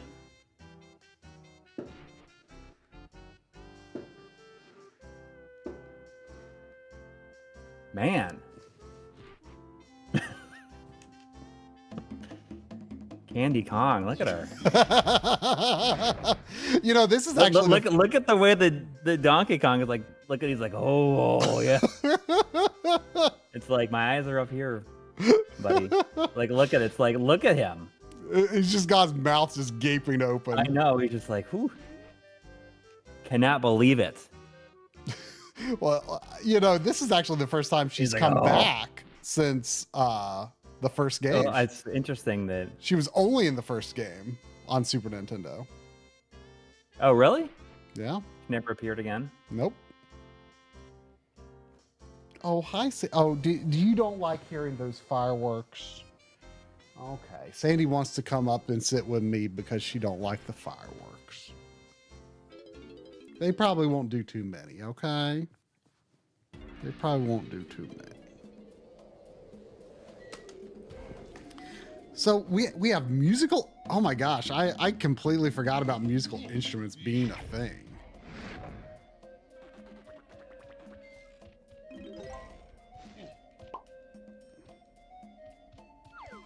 Oops. Is this like before or after Conquer? This is more, it's actually like this feels like such a 2000 game to me, but this is actually 99. Oh, interesting. Yeah.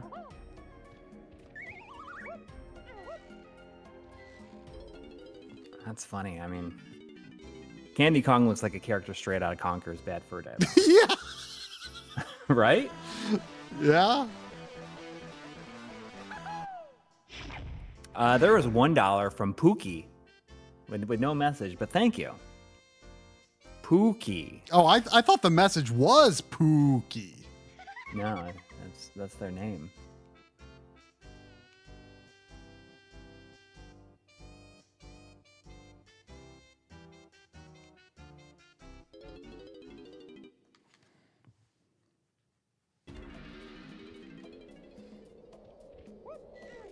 Yeah, I was telling Sandy when I pulled this game off the shelf.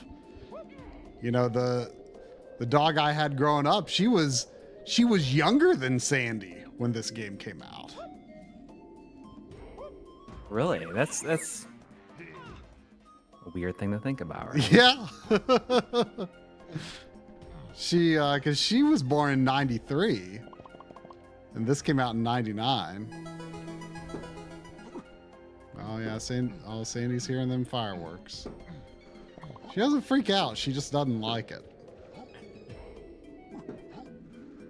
There was 1,000 yen from Ooh, Shindo7. Thank you. love the yens. And hey, from Japan. Curious to hear your thoughts on the announced EGM compendia, and that will have an impact on the eventual EGM history video. Thanks for everything, guys. Thank you. So we were able to, at least I contributed a little bit to the compendium, which is kind of neat. Like I got to write like some memories and stuff that will be in the book. But in terms of the history video, like no progress has been made on it until recently. And I don't know if we like ever said this before, but like when we filmed all this stuff, Joe from GameSack went with us to film like almost all of it. And recently he's like, hey, do you think you can I like take a look at the footage and see if I could just kind of do like a fun like a assembly cut on what exists? Interesting. So he's like editing with it right now. Really? Okay. So it might happen. I mean, it's certainly like nothing's happened here, but I mean, if he felt like inspired to do something with it, or like start cutting it and like kind of get an assembly edit in place, and then we start building from there. Yeah. Like all about that. That's a great idea. Yeah. I mean, like I was just not feeling super inspired by it for a long time. And the thing is like all that stuff that we shot for it, it's like all the information in there is like evergreen, which is nice. Yeah. I think. So he is, I sent him all the footage and he is putting together an assembly edit for it. So we'll see what happens from there. And that includes the stuff that you shot at Midwest Gaming Classic a couple years ago, right? Right. Yeah. I mean, he took all, I put up the stuff for him to download off our NASA's like 1.9 terabytes of footage and audio and B-roll and all this other stuff. Yeah, it was really cool seeing some of those guys again too at Midwest Gaming Classic. Yeah, but that was 2 years ago now. It's kind of crazy to think about because that was 2023. I think we brought all of our stuff. Yeah. Sandy, do you want down? I can't tell if you want down or not. But yeah, I mean, I'm excited about the compendium. I know they raised a bunch of money, and I think it's very cool to be able to contribute something from it. And it's just interesting because, like, Molly Patterson is the one that's putting it together. She was the one that did, put together the whole Kickstarter and everything. And you knew her from forums back in the day, right? Yeah. I knew her from, originally like forums and maybe like the Game Fan Tavern IRC chat room. So it's just a lot of interesting points in my life kind of go back to the specifically the forums that I was involved in, like Poor Sadie. when I was young, and it keeps on coming up. You know, it keeps on having to do with something.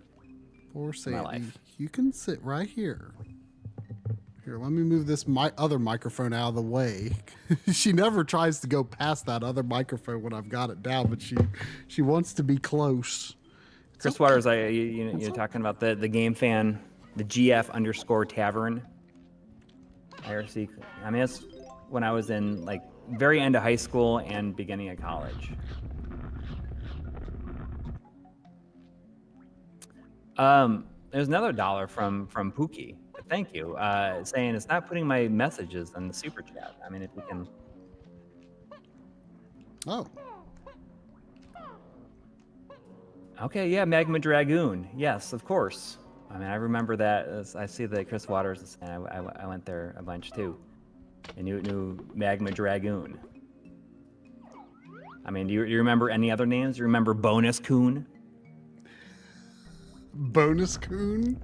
Yeah. Bonus Coon is the one who got me my Klonoa. Found it at like a game shop, and it was $5, and it was new and sealed. I played a lot of Phantasy Star Online with all those at that time.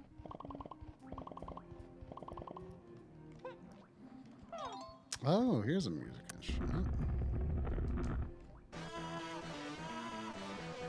I think they're done. Waters is very interesting. It's very interesting. Like you're talking about Jason Rivera, like one of the people, and I feel like he had a PlayStation-focused website.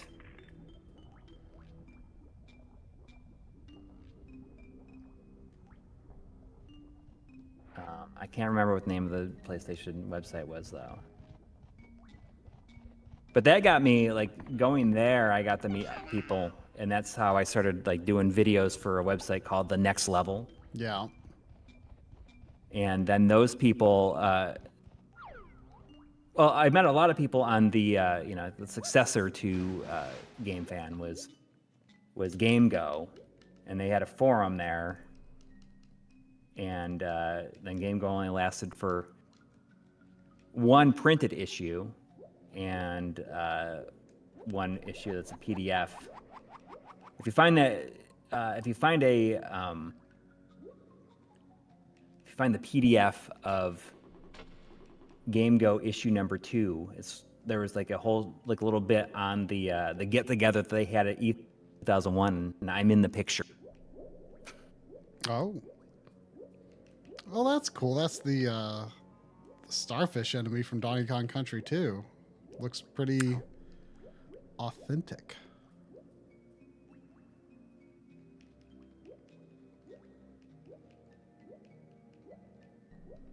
I used to have a ton of extra GameGo issue number 1s.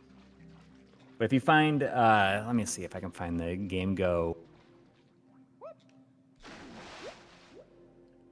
I can tell you. Oh, it's on Retro Mags. No, maybe it's not. Entry is currently a stub. You can find it. Oh,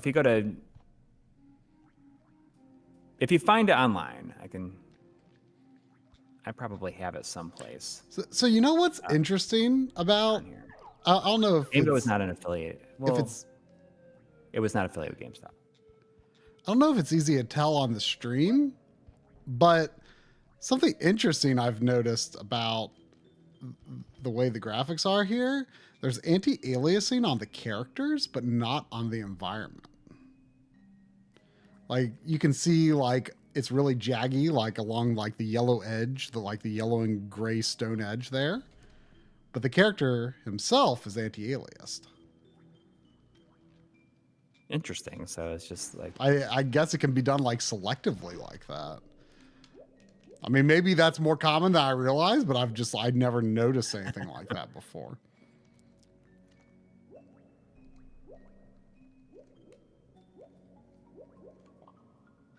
Okay, so if you follow that link that Henry Clark posted in the chat here, let's see. On page 76, you can see my back.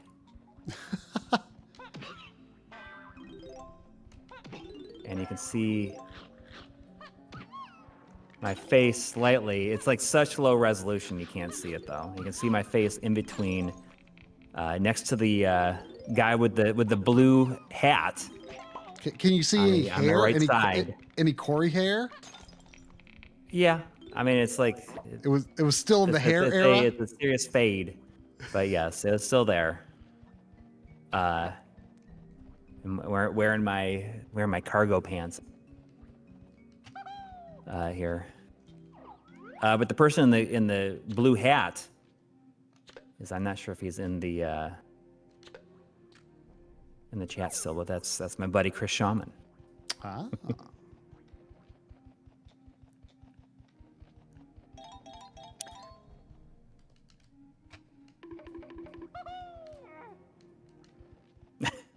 I don't know. This was 2001. I'm sorry, it was 24 years ago.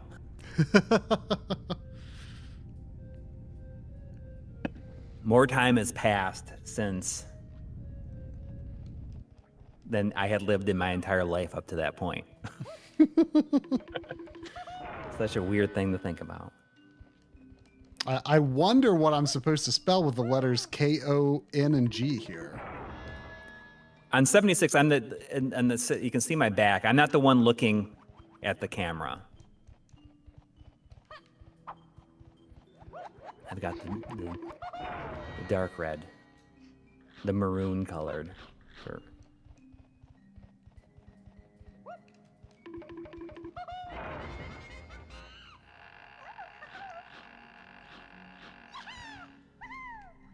Is it not 74?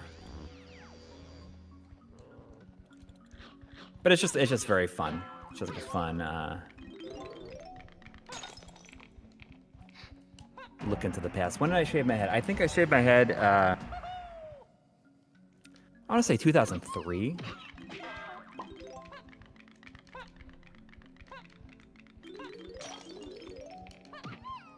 I could look up old photos and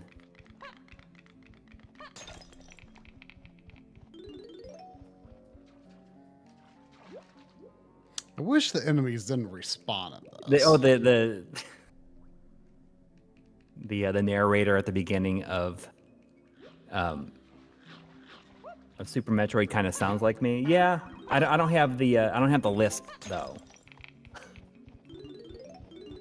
That the narrator at the beginning. I think if I'm not mistaken, I think it's Dan Osen. Oh, is it? Yeah. Does Dan Osen have a bit of a lisp? Because it definitely says the galaxies at Peath. I mean, he's in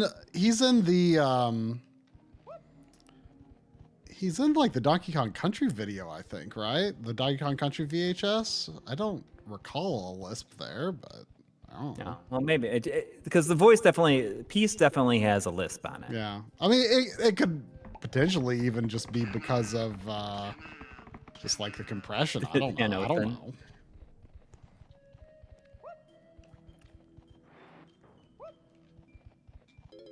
This game actually speeds up to account for slowdown, makes for some very fun and interesting glitches if you guys ever get the time to look at that. Oh, interesting.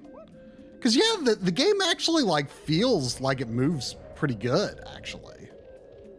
Yeah, it does not. I mean that was one of the big problems with Banjo-Tooie was it like once Rare got into like the year 2000, like they just like stopped caring about performance.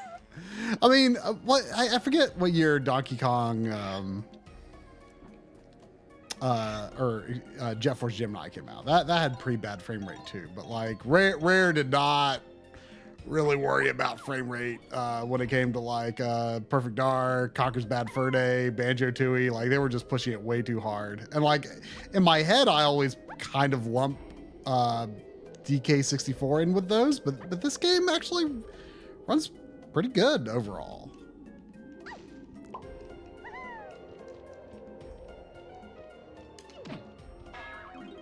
So can Dixie fly in this or hover? Oh, this isn't Dixie. This is Tiny. Yes, I think Dixie not in this? No, Dixie's not in this. What? Why? This is Tiny Kong. I think. Why would they do that? I mean, I think they probably wanted they wanted a character that had like different proportions, probably, so she could like do different things. So we're just gonna make this new character that's never been anything else, and get rid of a character that was a main character of like the previous game. Yeah. Well, Kitty Kong's not in it either. I mean, you know, Chunky Kong looks kind I of. thought I saw Kitty Kong. No, like, it's Chunky Kong. But they could. It's Chunky Kong. I'm not afraid of changing that stuff, but then they'll give Funky Kong like bazookas and machine guns and a missile on his back. You know, it's like, okay, so why can't you just change these characters to be what they need to be instead of like coming up with new ones? That's weird. Well, that's weird. It's ill-advised.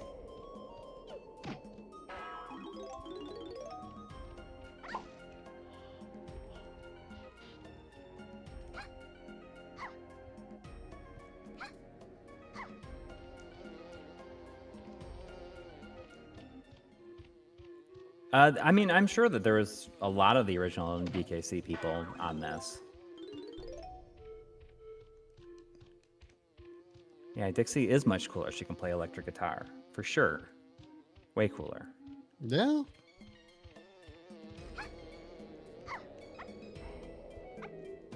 And that's true. The N64 is 30 next year.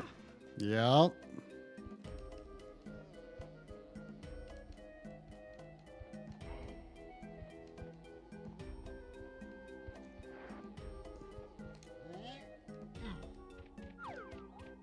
Old N64 is hitting the dirty 30s. Is that a term? I don't know. I just like the idea of the video game system. Like, I guess just look at Candy Kong. Oh, you're way behind. No, I'm not. I would just trying to make that connection.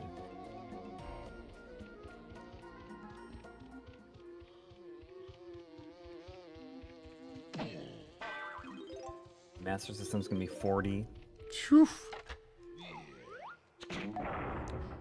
Yep. Drum and Lynn and Xavier and I were trying to remember what year you were born in. Yesterday. Born in 1978. 78. Okay, we were thinking 77.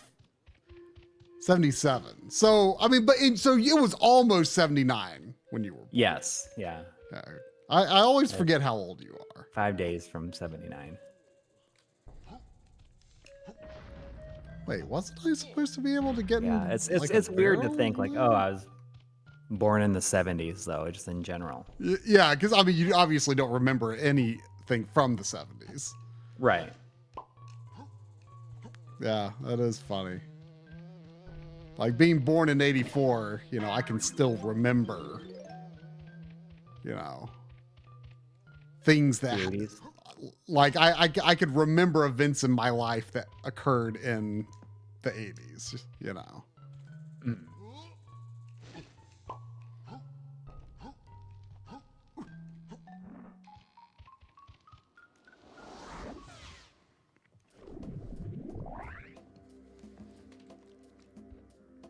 Yeah, I mean, it seems like such a weird thing, especially now, it's just weird to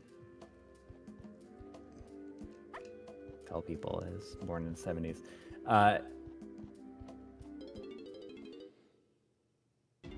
But like I'm part of that, like that exennial micro generation. It's like between Gen X and Millennial. Right. Which I think is like one of the best ones to be part of. It's like the best of both. Being able to claim either one if you want to. Notebook Compress, I didn't get a chance to try that yet. I've been mostly not doing anything on my computer this week. I've been trying to I trying to get some gaming in this week after finishing the video last week. But I am interested. I'm still in only 46. I'll be 47 in December. You will be 46. Okay. I will couldn't be remember if you were 47. already 46. I'm 46 currently. I'll be 47 in December. Okay. That's weird. I never really said that out loud, that I'm 46. Oh,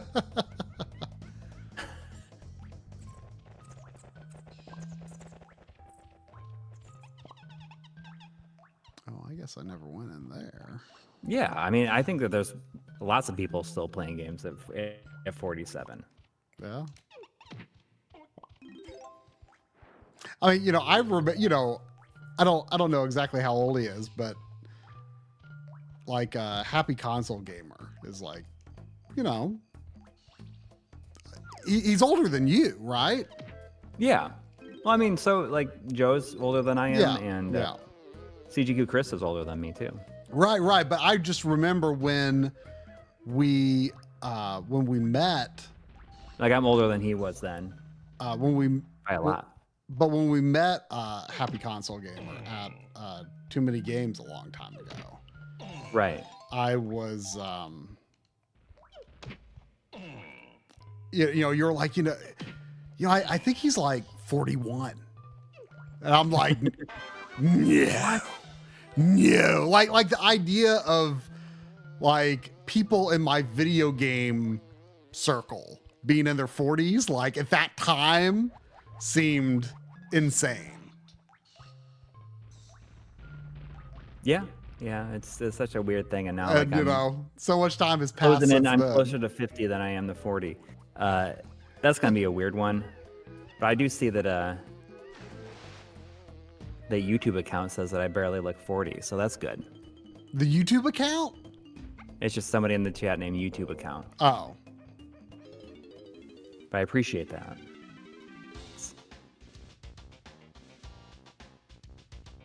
You get a little gray right here and up here a little bit. If my hair grew in, it would totally be gray.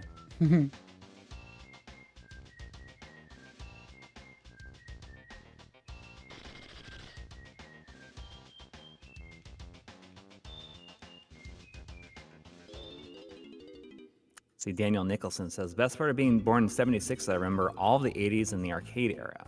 Playing games like Shinobi and Double Dragon back when they were released. Awesome. Yeah, I mean, I totally agree. I played so many random games in the arcade at that time that I'm glad I had those experiences. Stuff like, I always think of Road Blasters for some reason. Or like playing something like Narc when it came out. You ever played Narc? I've played the NES version. Okay. That's a rare game. Oh. Or a rare conversion. Oh, I see. Okay. I'm pretty sure because I feel like that's the reason I bought it, because I was like interested in collecting rare games on NES like early. So you knew it was not when you're just getting back into stuff, like you were aware of. Well, no, that was like when I was like getting into NES again. Like this would have been like late 90s, early 2000s.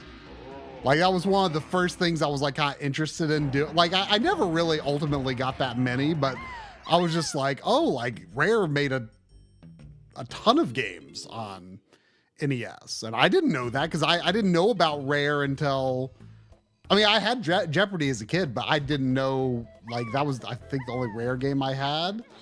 And I didn't know about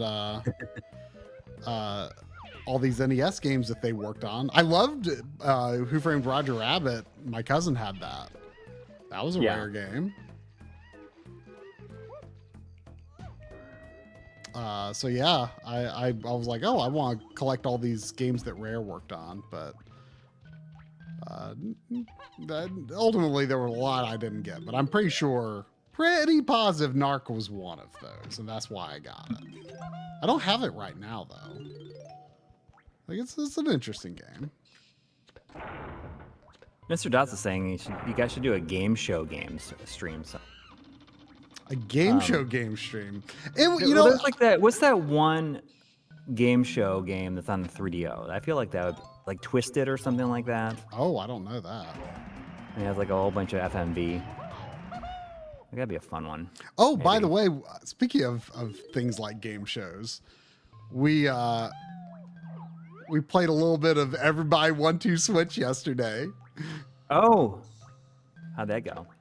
Like the very first game that we played was kind of fun, and then everything else was kind of lame. Oh, Although, like, you know, there could be other good stuff in there, but there was like some like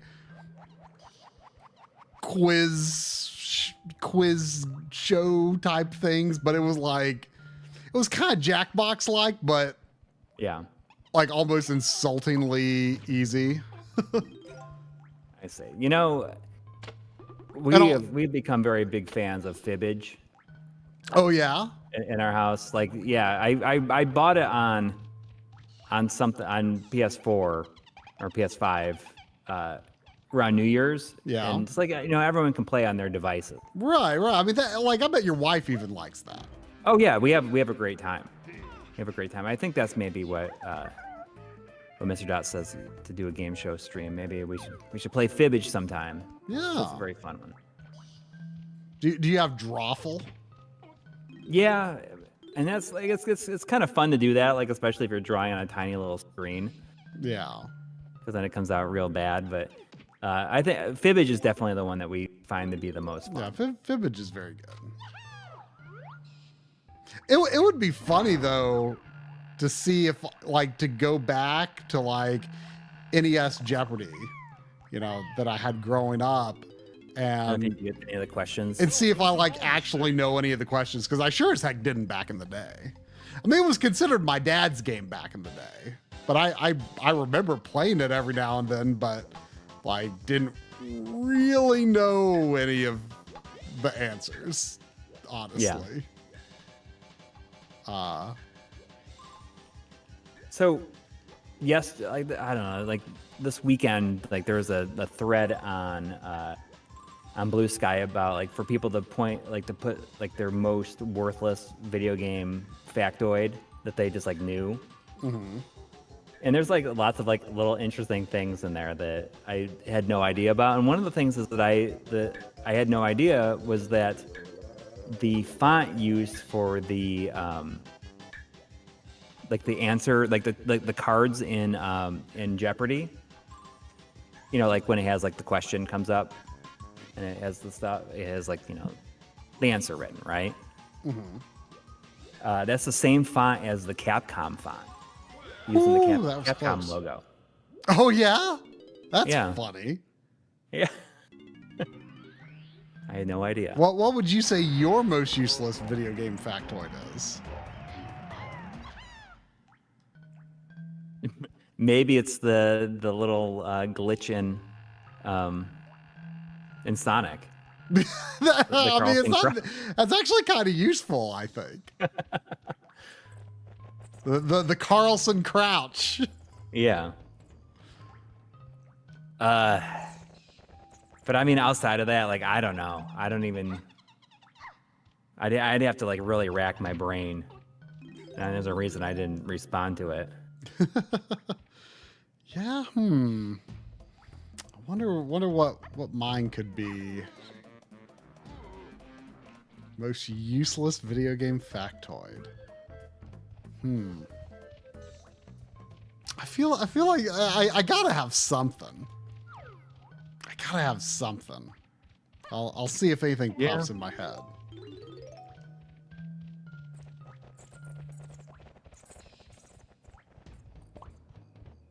I mean, it's like worthless stuff. Like actually worthless.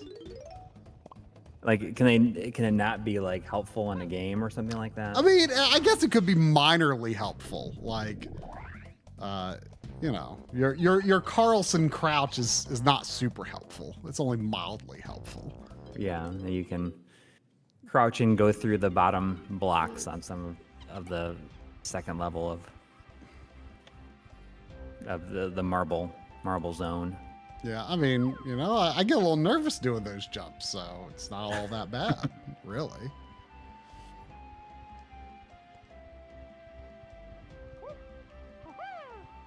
I do feel like I should have an N64 based useless fact. I surely do. Dave64 says, in Super Mario Brothers, the percussion sounds are distortion. And systems naturally made that sound if you tried to play a sound that was out of range, and Nintendo took advantage. Well, this is not a factoid that I discovered, but something that there was a video going around the other month where I forget exactly which sound clip it is. It might be Mario saying "Let's go," but it's like a distorted version of that is actually what the Babam, the pink Babam voice is based on. It goes bip bip bip bip bip. And like if you like swap out that sound file, if you swap out that file, then like the Babam's voice sounds different. Really? Like it's so technically Charles Martinet voiced the Babam. Oh, weird. When he did that, but it sounded like a Star Fox voice. Oh yeah, bip bip Original bip bip. Star Fox voice. I mean, that's what the Pink Babam sound like. In the original Star Fox, when Falco talks, it sounds like it's almost sounds like he's saying critical wing damage, but like slowed down. Oh, can you mimic it? Critical wing damage. Oh, okay, yeah. There you go. Okay, I get it. I sort of hear it. There was $9.99 from Arakido. Thank you. Said I'm going through a separation of a 10-year relationship, and these Sunday streams help me keep my mind clear. I appreciate both of you greatly. Thank you for the many years of D-tier content. Well, thank you. And I'm sorry that you're going through this, but you know, always remember, like things will be okay. Like the ending of a relationship like that is the most important thing to keep in mind. It's that things will be okay, even though they don't seem like they will be. They will be. D-tier content. I feel like that's referencing something someone said at some point. Oh, I feel like it's something that like maybe we have said about ourselves. Oh, maybe. Yeah. I can't quite remember. Yeah. I when I did that YouTube short on the Switch 2 case, there was one comment. I'd never heard this term before, but I just thought it was really funny. There was this one comment said, I really like the new Joy-Con colors because they help me see how good or bad a slop tuber is at color correction. Yeah, I never heard the term slop tuber. And you know what? It's funny. It's like, I was like, surely, are we slop tubers then to this person? I mean, I feel like that was the implication. They were, trying to toss some shade. Are we the slop tubers? We are the slop tubers. No, it is the other YouTubers that are the true slop tubers. No, I believe we were called slop tubers, I'm afraid. Yes.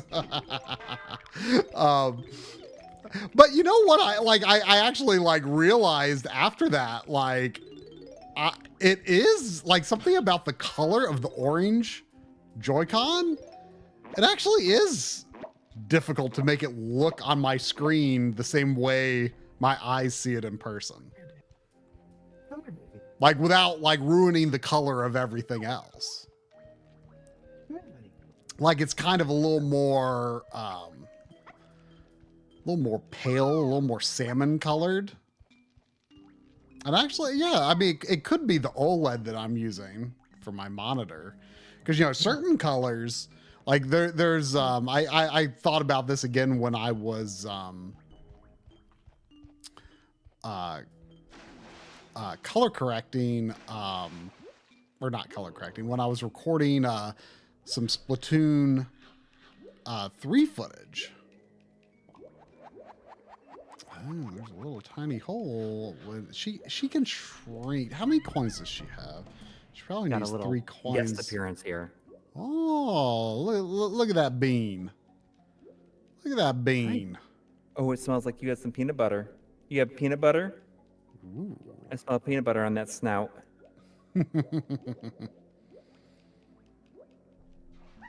I smell that peanut butter. Did you? I bet you have it so that you could. You had to take your heartworm medicine, didn't you? Oh, does she not She just doesn't take have her? heartworm. It's just. I know. I mean, you're supposed to always give it, but like, does she? Like Sandy's is like a chewable.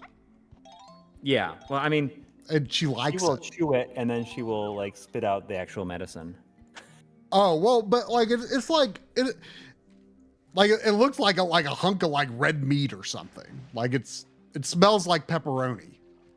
Like it's Sandy eats it. Unfortunately though, the flea and tick, like the monthly flea and tick medications, Yeah.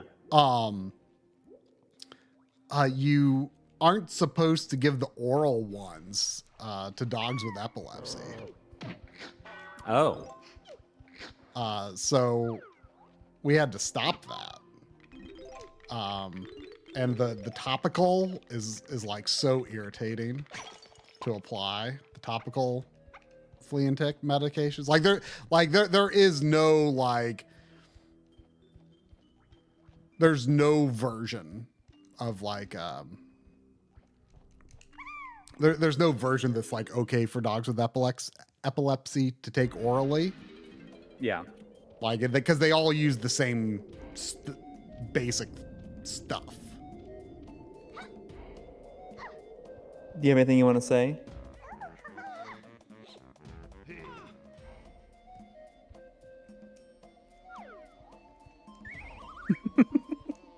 I just wanted to go.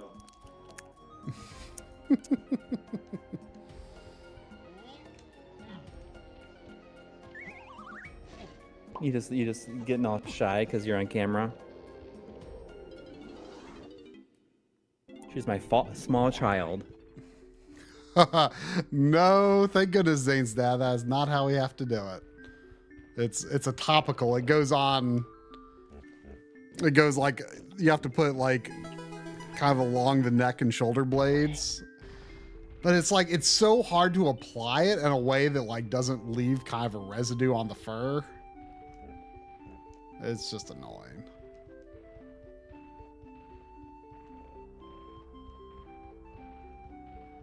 DB says, with $1.99, says, we are not slop tubers. Your intro song is iconic.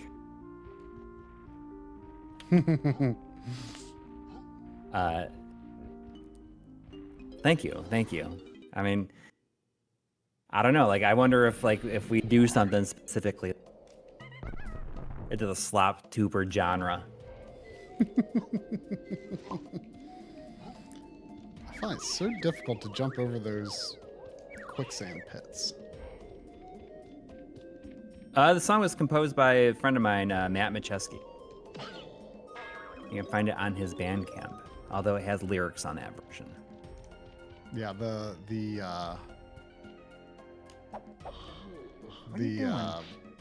the instrumental version is exclusive to us. Yes. With the MLiG slop from Bit Roast with two A's.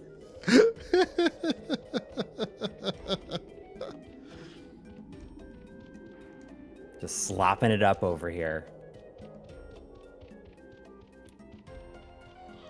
I am finding it difficult to find a way forward in this level. Get Millie on camera and look back here. Oh, Diddy's got a barrel there. Look at that. I wasn't able to go into the donkey barrel, though. Which was, I don't know why.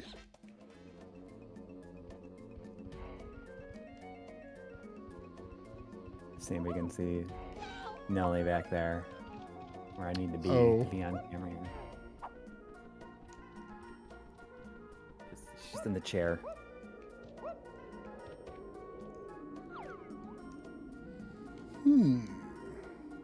Give me that like slop.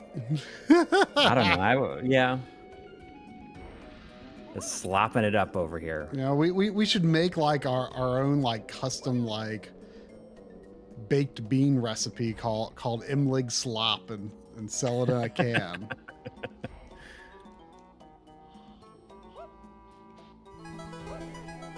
Let's do it. I'm in.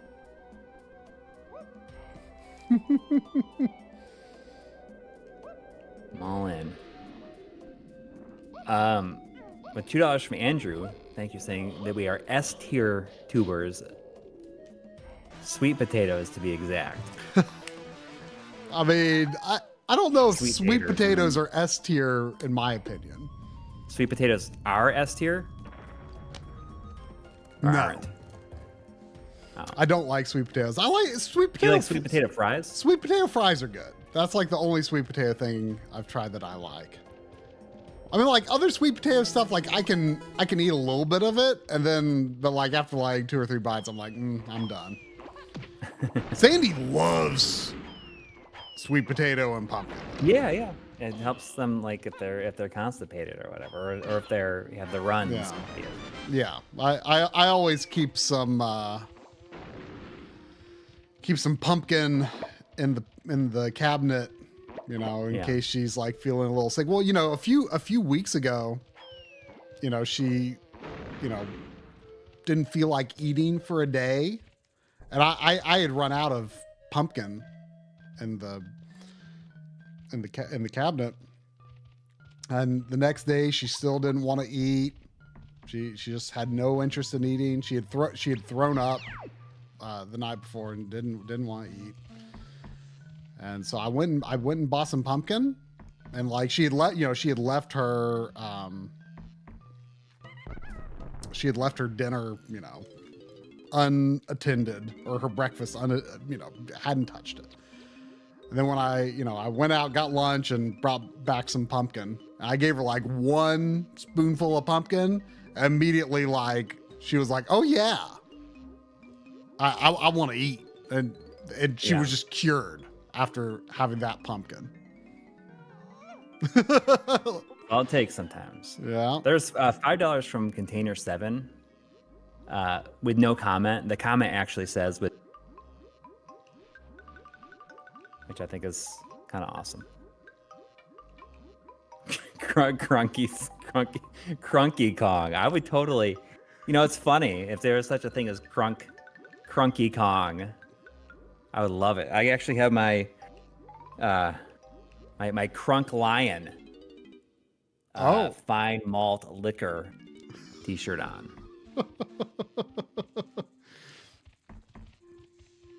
You know, from Classic Game Room. Oh, okay. Yeah, this is the shirt that I got from him, the Crunk Lion. One day, you will wear the t-shirt that you got from him, where it says it's beer o'clock. Yeah.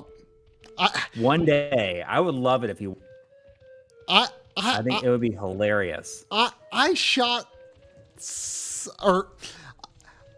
was really tempted to wear it. Either I was tempted to wear it or I forgot to wear it for a sponsorship. I thought it would have been really funny, just the sponsorship. Yeah. But you didn't though, because I feel like you're like, I just think it'd be funny to just to wear it. Well, just in an episode where it's like, especially for people that would know that like you don't drink. yeah. I thought it would be funny.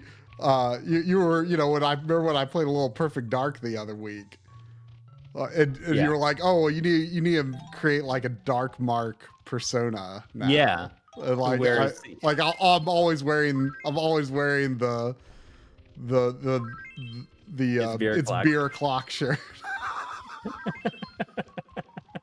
I think that would be hilarious. And you're always like drinking apple juice out of your you could, drink apple juice out of like the beer cup. What is it like? Did you got one of the cups? Yeah, too, I did didn't get it says input beer, output fun. I do have that one.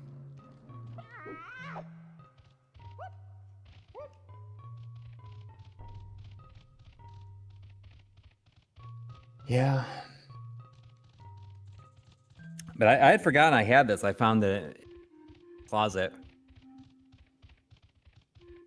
Because now like I can wear some of like my smaller shirts again. I've lost a little bit of weight, so I can fit back into like some of the stuff that I was not. It was too tight. It was too tight on me. But this is one that I can wear again.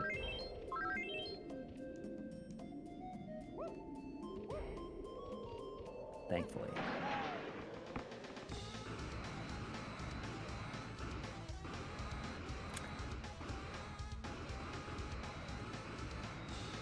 What exactly am I supposed to do with this?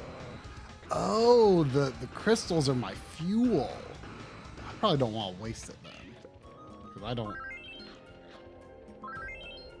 even know what I want to do with that. I'm trying to remember what the captain's hat in Xenosaga says. Something like, I'm a boozer, bonsai. Oh, really? Yeah. Is that something that's actually visible? I mean, I feel like...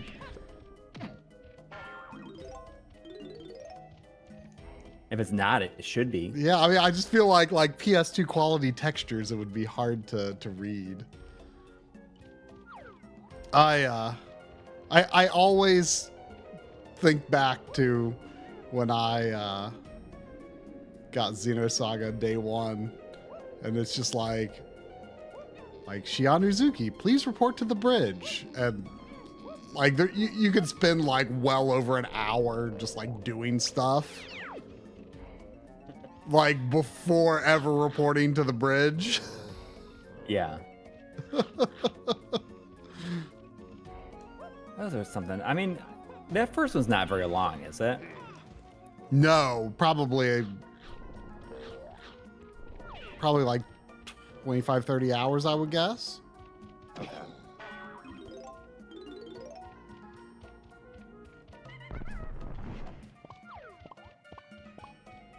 One of these years, I'm just going to say I'm only going to play old RPGs all year. Like, that'd be kind of fun, wouldn't it? That would make for a pretty good, like, end of the year video. If I just try to play as many classic RPGs that I've not played before.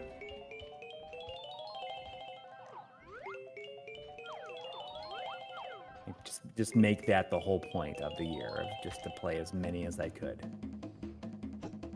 I like that he just pulls out his rifle. Oh, is that just like recharge my music thing?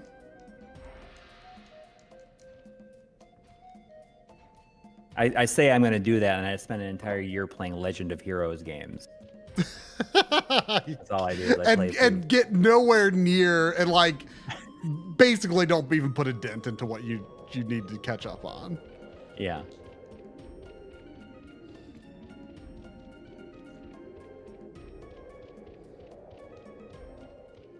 Wild Arms 1 is amazing. Oh yeah. It's like, it's such a good example of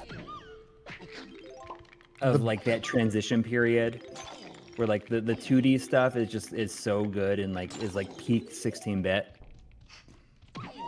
Then the 3D battles are just kind of like a glimpse of what's to come. Yeah. It's like this perfect like mix of like new and old. Yep.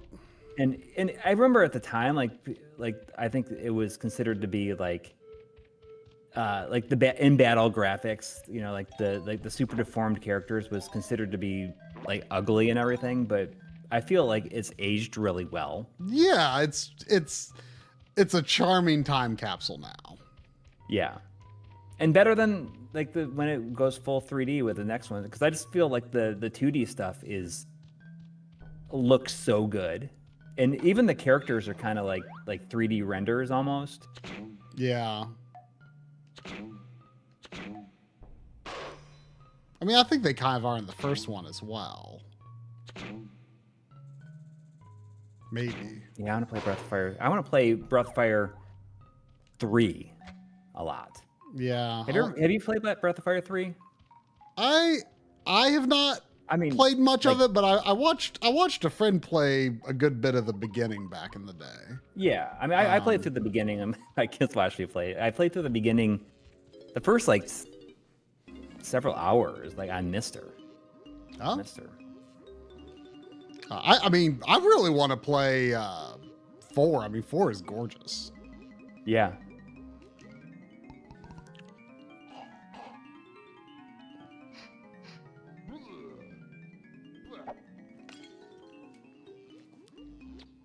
I mean, you know, I've only played portions of 2 and 3, and although I do have 4 and 5, but Wild Arms 1 is the only one that I finished. You finished 1, 2, and 3, right? 4 is on your list for this year, right? 4 is on my pledge list from last year, which is it's supposed to be a pretty short game. Oh, really? Yeah.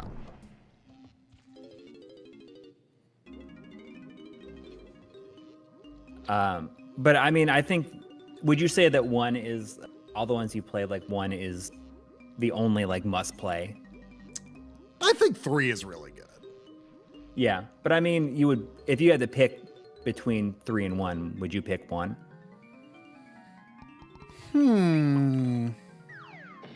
I would not expect it to be like that. I mean, have you played 3? No, I mean, I played the intro, and that's it. I mean, 3 is really good. I think the first one has the best music. Yeah. Yeah, I mean, it's honestly not an easy question. I mean, 3 is quite good. Like, the thing you know, some people think this is blasphemous, but 3 and 2 are really similar. And I kind of almost wish I had played 3 instead of 2, because I think 3 is a much better version of what 2 was trying to be. Yeah. I mean, 2 is hindered greatly by its really bad translation. Which I thought it wasn't going to bother me that much, but it kind of did. Yeah. Well, it's to the point where almost everything feels like nonsense. Yeah.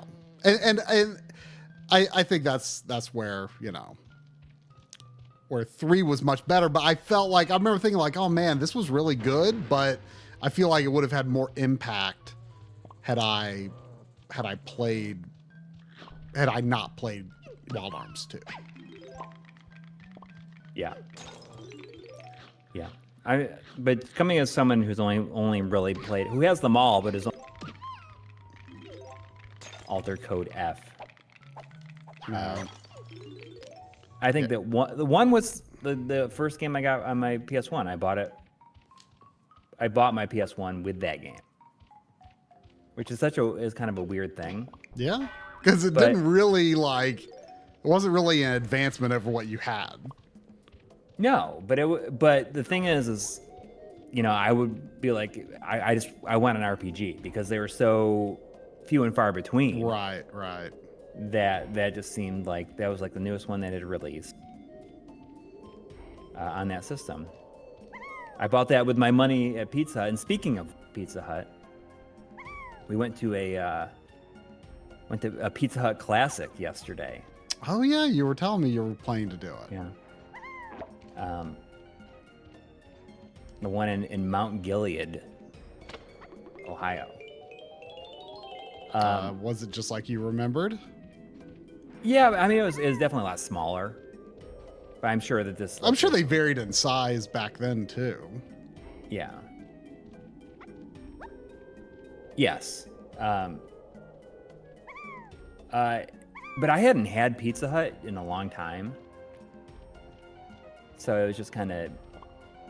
It was pretty good, but I will tell you that I feel like next day Pizza Hut is like among the worst way to have pizza. I like the taste of Pizza Hut like every now and then. Like Pizza Hut's like I get nostalgic for the taste when I have it like, you know, once every other year or something, you know. But then like if I get it too much, it's like, ugh, this is the worst. It was reheated in the oven. Some pizza I think is better in the microwave and some is better. I'm honestly like a big fan of cold pizza. Like I will eat cold pizza any day of the week, like instead of hot pizza. I mean, I kind of like to knock a little bit of the chill off, but still have a bit of cold in it, you know?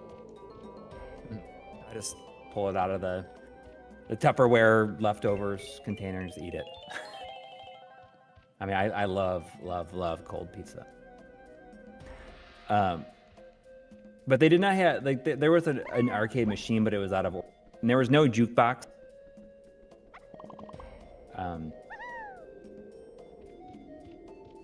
But I know I've mentioned it on stream and everything, but working at Pizza Hut was my first job. So I was like, it was a very interesting experience because, you know, I worked there for a long time, or for a year. It seemed like a long time at the time. Yeah. I mean, I worked there for like my senior year, and you know, after I left, I was just like, oh, I don't really have any desire to like eat this. And I had it a couple of times over the years after that, but I never imagined like kind of going and be like, oh man, it's like kind of nostalgic. Because, you know, like I just didn't think about it in that way for so long. What were your primary tasks at Pizza Hut? I was a cook. You prepared the pizza. Yeah. Do you think that experience like made me a better person? For sure. I mean, do you think it made you a better cook? I don't know. Like, it's just like it was interesting going there yesterday, and you know, you can see right back into the kitchen, right? And it's just like you have the pan with the pizza in it, and the dough's in there, and it's all like out to the edge, and you have to put this ring around it so that you can put sauce and spread it around in there, and it won't allow you to touch the crust. Mm-hmm. And I'd forgotten about that completely. And it's just, you know, like back in the day, I don't know what it's like now, but I remember back in the day, there was like a little dot matrix printer. They would just like print out orders, and it would be like perforated sheets, but like small things so you could like hang them and like look what goes on it. And I just remember it like being so long and going down to with so many orders and stuff on it. I don't know. I think that's like I think that it's like it's a valuable part of life, is to like have a job like that, like a customer service or food job. You know, like even if you're just like washing dishes, it's just like something that. I thought about doing it in college, but I never did. Yeah, I don't know. It's just one of those things that I think that, if anything, it makes you a lot more sympathetic. Like if you go to a place Yeah. and something gets messed up, it certainly like makes it like I don't get to this day. Like I don't really get annoyed if I go Yeah. someplace and something messes up. I'm like, Yeah, yeah. I mean, I fine. don't either. Like I understand, you know, where they're coming from, right? But Yeah.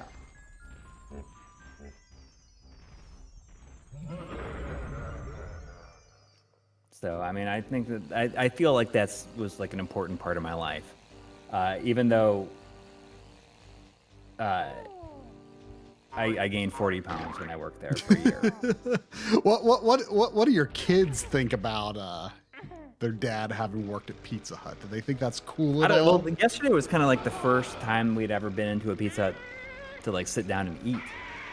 Okay. And like it was the first time they'd ever had like stuffed crust. Oh, okay. And I think that they thought it was like, oh, this is better than I thought it would be. We got stuffed crust and we got just like the traditional, like a regular pan pizza. Half with pepperoni and sausage and the other half with supreme. But I don't like mushrooms. So I didn't have any of the supreme, although I would have liked to. The thing that they didn't have though, that I was kind of annoyed. They did have the red cups, but they didn't have like the little like the small ice, the very fine ice cubes. Uh-huh. They're just like regular ice. Your son, I don't know if it's still the case, but your son used to like kind of almost not like pizza. Yeah, he is definitely a lot better now. Yeah, he was just like, I felt like I think he was just like didn't really like it that much. How is that even possible? And now he's like, he likes pizza and steak. That's like the big thing is like way into Steak? pizza and steak. He loves going to like Texas Roadhouse. Oh Or yeah. something like he's all about going there. Like he's like if like when his sister is like away at camp for the year, or not for the year, for a week during the summer, it's always like, oh, where do you want to go? Let's go to Texas Roadhouse, get steak. I'm more of a pork chop guy at Oh, really? Texas Roadhouse. My mom used to always make pork chops, but I don't know. Like I've never been like a huge pork chop fan, but I do like them.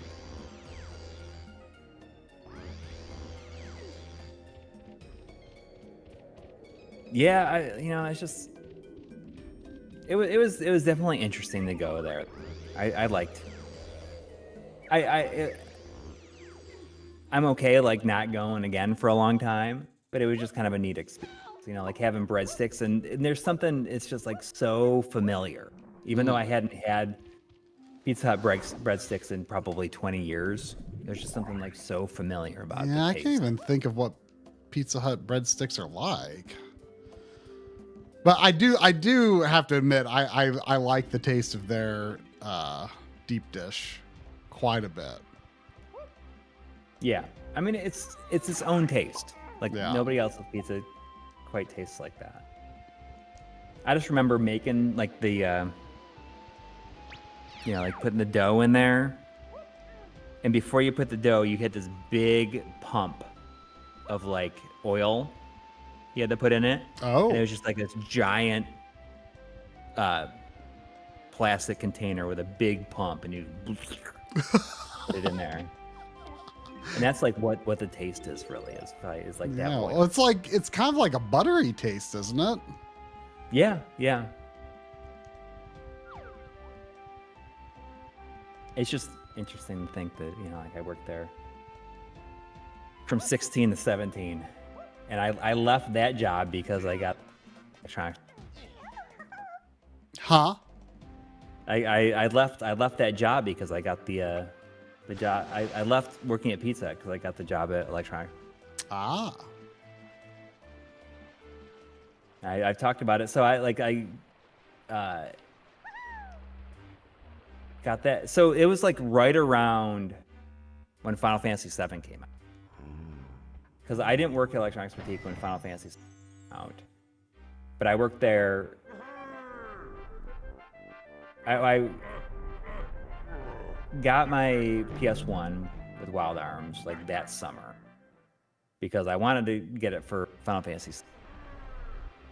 I didn't work there when Final Fantasy VII came out, but I did work there. The first game that I bought with my employee discount was Castlevania Symphony of the Night, which was the third game I got for the system. It's just kind of crazy to think that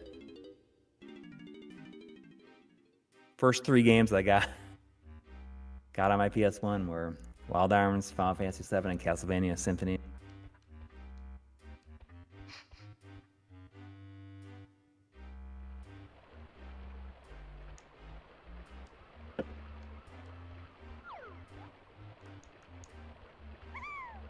Yeah, it is some good PS1 gaming, and the kind of PS1 gaming that makes me happy that I'm 46 years old to have been the age that I was to experience that.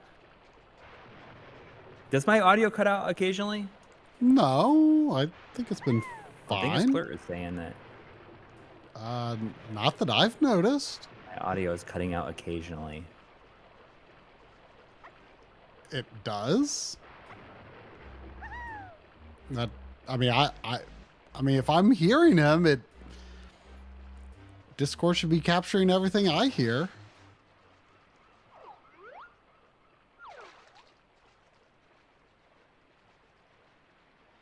Just starting the last few minutes. Oh, weird. I don't know. Yeah, I don't know. I heard all of that just fine. That's very strange. Yeah. Well, hopefully it stops. Has my audio remained good with this cable?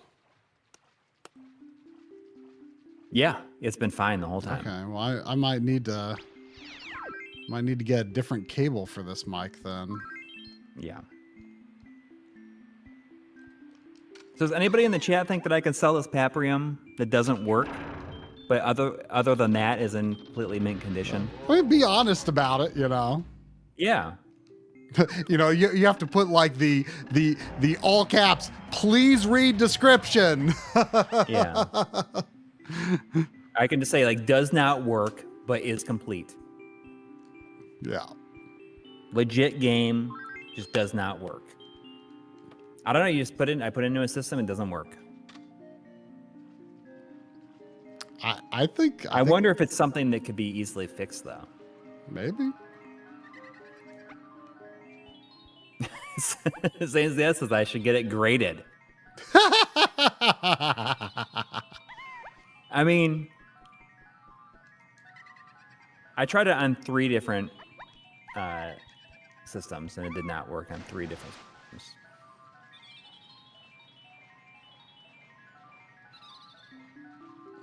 I had an email going with Watermelon support over it. But of course, like that went nowhere.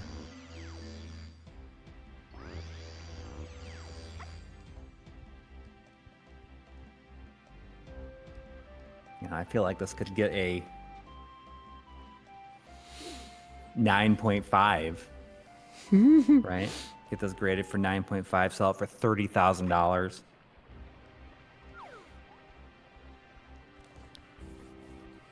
Sell it for 100 million and then disappear and just play Fortnite on YouTube. We'll never hear from you again. Yeah.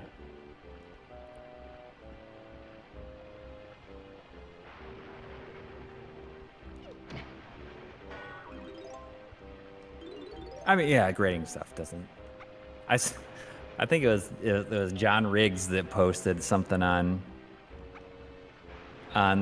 social media where somebody had gotten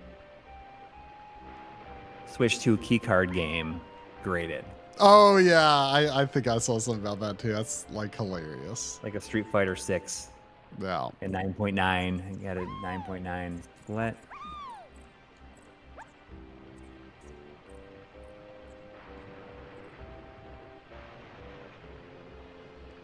But I mean, I could probably sell this, and I probably should, you know. But I Yeah, wonder I if think you if I should. open it up and look at the board, if anybody could look at it and identify like, oh, here's what the problem is, Yeah. or something. I mean, does it? I mean, it uses an FPGA. Yeah, and like, could you on- just on the- swap that FPGA and it would work, or would it not be configured? Probably not be configured.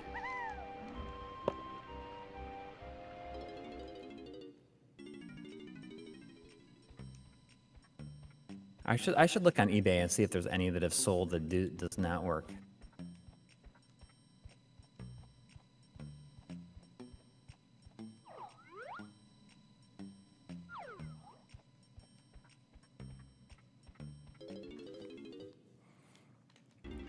Oh man, it's almost Oh wow, it is. it's almost 11.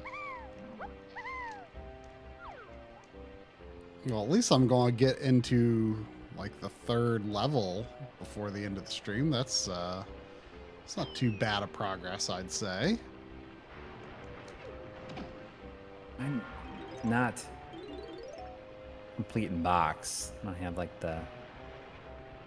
I might have it in storage someplace though. Have what? The plastic thing that it came in. Oh. This one's complete in box, sold for $1,200. Jeez. 950 was like sealed is like.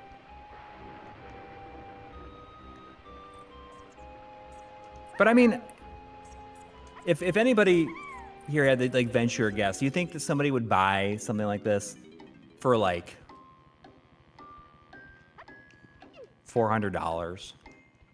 Even if it doesn't work, if it's just like completely complete. Like they I just, mean, if a brand new one is selling for $1,200, I mean, like a quarter of that price, or oh a no, third I of need that 15 price. bananas. I wonder if people would pay that. Well, I unlocked the way to the 3rd level, but I need 15 bananas. Like, who doesn't play the games? I mean, someone would take a gamble on it to fix it. Yeah.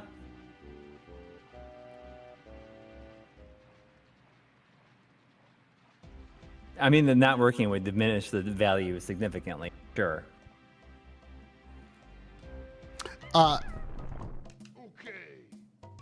Since I probably won't get into the 3rd level, I have one other N64 cartridge down here. Should I pop it Oh, yeah? in and play a little bit? Yeah. Is it going to be a surprise? I mean, it's a cart. It's a cart I used for the Switch 2 video.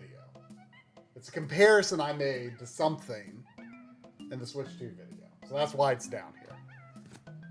Yeah.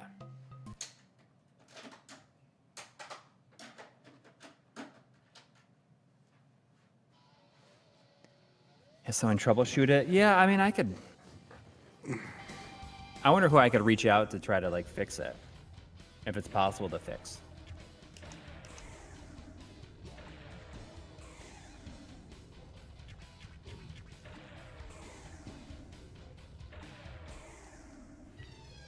Yeah, I can get somebody to.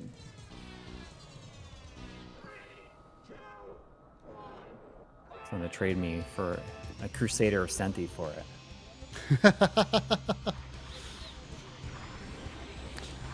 I feel like my desire for Crusader of Senti is fairly low just because it's a cardboard box game. Like that's one of Yeah. the reasons I got the Japanese version, because it's a lot cheaper and it comes in a case. Yeah. That's on my list. I have not played any of my my games, my pledged games yet. Wait, you haven't? Not for the year, no. Really? Oh. I know. I didn't realize you were, because I was like kind of on a roll for a while there. I know, but for me, it's just I was playing, like, I mean, I played a lot of like new stuff. Yeah. You know, like I played. I mean, that's what I've been Expedition doing 33 lately. and stuff. You know, like Yeah. I mean, I was doing pretty Played a good, ton but of definitely Yakuza. got derailed by Switch 2. And before then, I was playing Psychonauts 1 and 2. So yeah, I got a little sidetracked, but like hopefully like after Donkey Kong Bonanza and then Death Stranding 2, like maybe like since it's like, I mean, who knows, it'll probably, you know, it probably won't be until at least midweek that I even finish Phantom Liberty. Yeah. Like maybe what I should do, maybe I should just because you know it'd be like a week until Donkey Kong. Like maybe I should just do a pledge game between Yeah, there you go. Cyberpunk and then do Donkey Kong, and then like if the timing feels right, maybe do Death Stranding. Although, like, I think late August is when Kirby and the Forgotten Land Switch 2 is coming out, which, you know, I could be seriously tempted to replay the whole thing. Even maybe 100% it again, I don't know. But I at least want to play the new content. Yeah.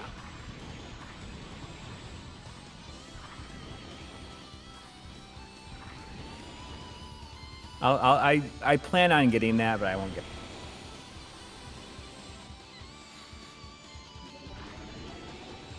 You know, I have to confess, like, in more recent years, I've started to wonder if I like F-Zero X more than F-Zero GX. Like, I feel like F-Zero X is just a little more approachable. Yeah, it's I don't know. Like I definitely I can see where you're coming from. It feels like there's a lot. It feels a lot less chaotic. Mm-hmm. And I also really like the comic book like menu and Yeah. character portraits and stuff like that. Like F-Zero GX is like a gorgeous, you know, game and gameplay. The menus are, I think the menus in this game are better. And I actually might like the music in this better too. But it's for the actual like racing segments, I agree with you. But I feel like the overall soundtrack of GX is better, even if it's just coming down to the theme music for each character. Hmm. You know, like for instance, it always annoyed me how, like in GX, how long it takes, like even on the Mute City track, how long it takes to get to the part that is familiar. Mm. It has like a lot of build up to it, which I don't recall if this does, but I definitely feel like in a lot of ways, like perhaps GX is too fast. It's definitely a little too kinda hard. Like, it's like it feels like more controllable. Mm. Yeah, so I agree. It would be interesting to see like a remake of this specifically with, Yeah. Right. I don't know, like I but like maintains like this speed. Mm-hmm. And I It's think easier to tell what's going on. I think where I'm coming from with the music is this is more kind of like rock, and Oh yeah. and F-Zero GX is a little more techno. Yes. Or I don't know if techno Yeah. is the word, but it's more electronic. Yeah, for sure. And I feel like the rock sound feels more true to the Super Nintendo game. Yeah, I agree. I mean, I think that the Super Nintendo game has a better soundtrack than both of them, but Yeah, probably. I do like but that they kind of like lead it, like like really lean into like the wailing guitars of this. It's like more like metal almost.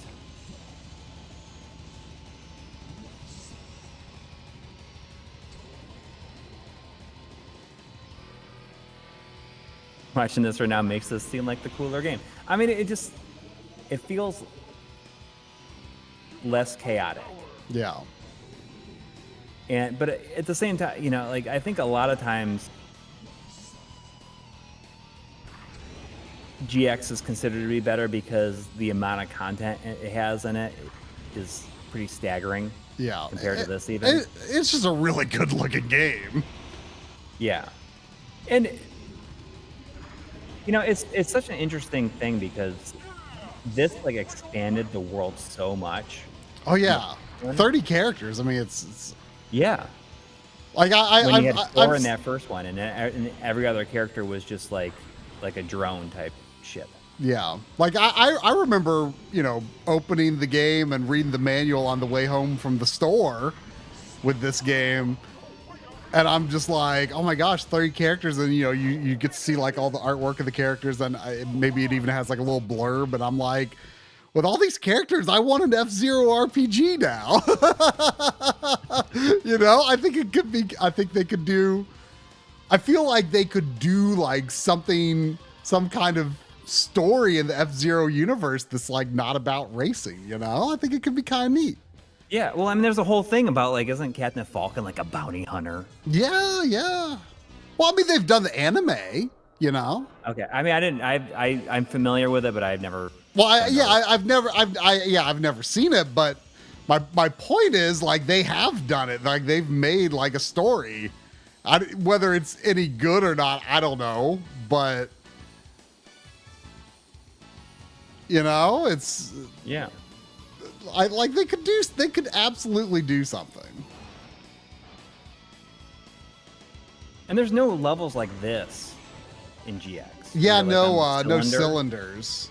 And it's like there's it's inside cool. there's inside cylinders. But nothing like this.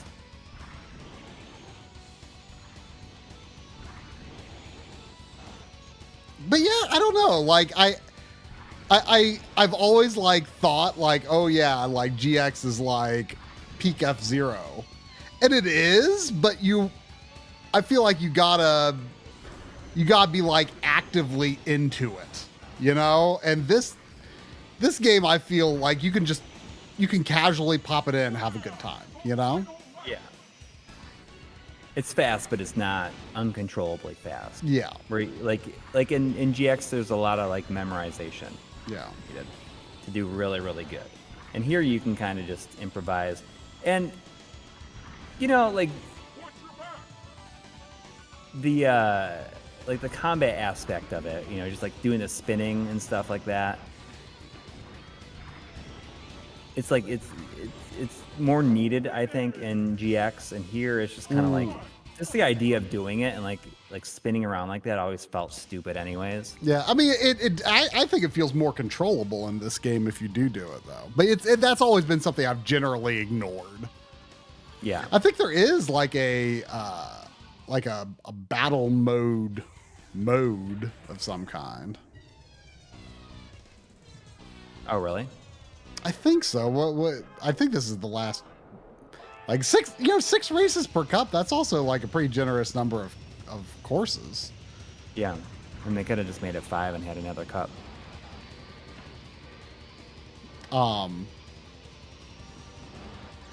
But yeah, I think we'll see when I get back to the menu. But I'm pretty sure it's like some sort of like destroy them all type concept.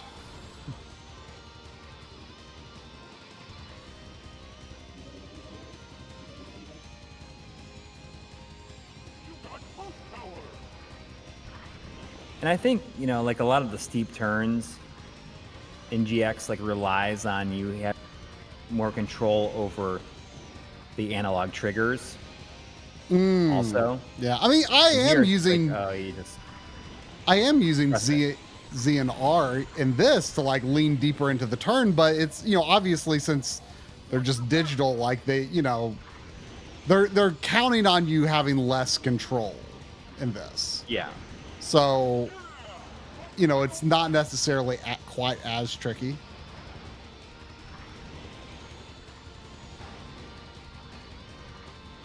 Yeah, it's an interesting thing to think about, and I think a lot of ways what you're saying makes sense and is correct, and I agree with you.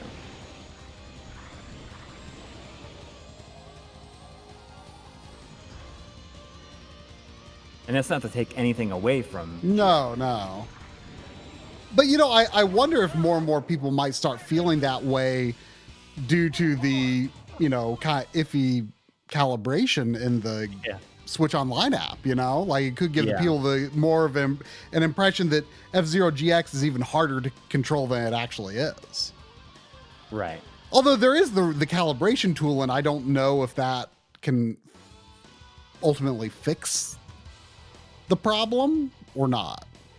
But hopefully that's something that they put a little effort into fixing.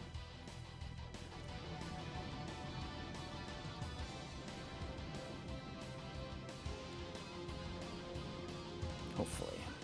Yeah, I'm actually quite surprised I got first place on all those races, to be honest.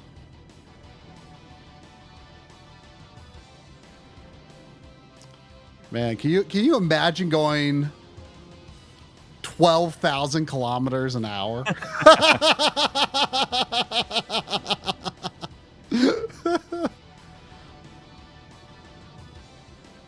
I just think about how big that track would have to be. I know. Yeah, I think the pilots are actually quite small relative to their machines. Yeah. Oh, yeah, they got the cutouts here. I forgot about this. It's been a long time since I've actually played all the way through a cup and. They have cutouts. I when I had played through like a cup on GX, I'd forgotten that whenever you win, you have to do the news broadcast. Yeah. Oh, I love that. I was struggling to find things to compare in F-Zero GX for Fast machines are in my blood.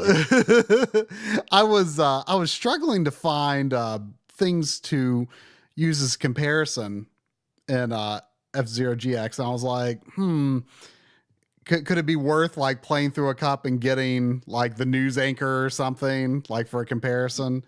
And so I looked it up on YouTube. I found a YouTube video has it's a super duper long video. It has every version with every racer and every question that could be asked. And there's one that's with I forget, one of the big bad, super evil racing guys. And the reporter is the one that the video starts off with. He's like, we have questions for our fans. And thank you. That's all the time we have today for F-Zero TV. It's pretty funny. I've never seen that. Because I'm sure I've not played through as every character or anything like that, Yeah. That's because there's so much stuff. I mean, yeah. there is an insane amount of content. Death Race is what they call it. Death Race. Yeah, let's see if I can do it.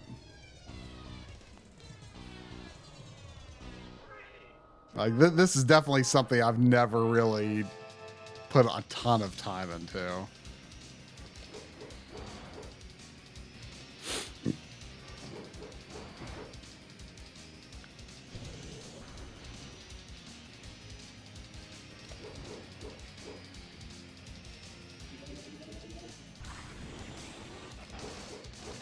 Yeah, definitely not doing too good here.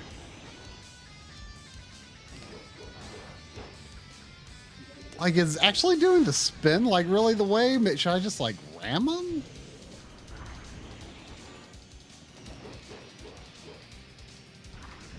I have to kill some. Well, never mind.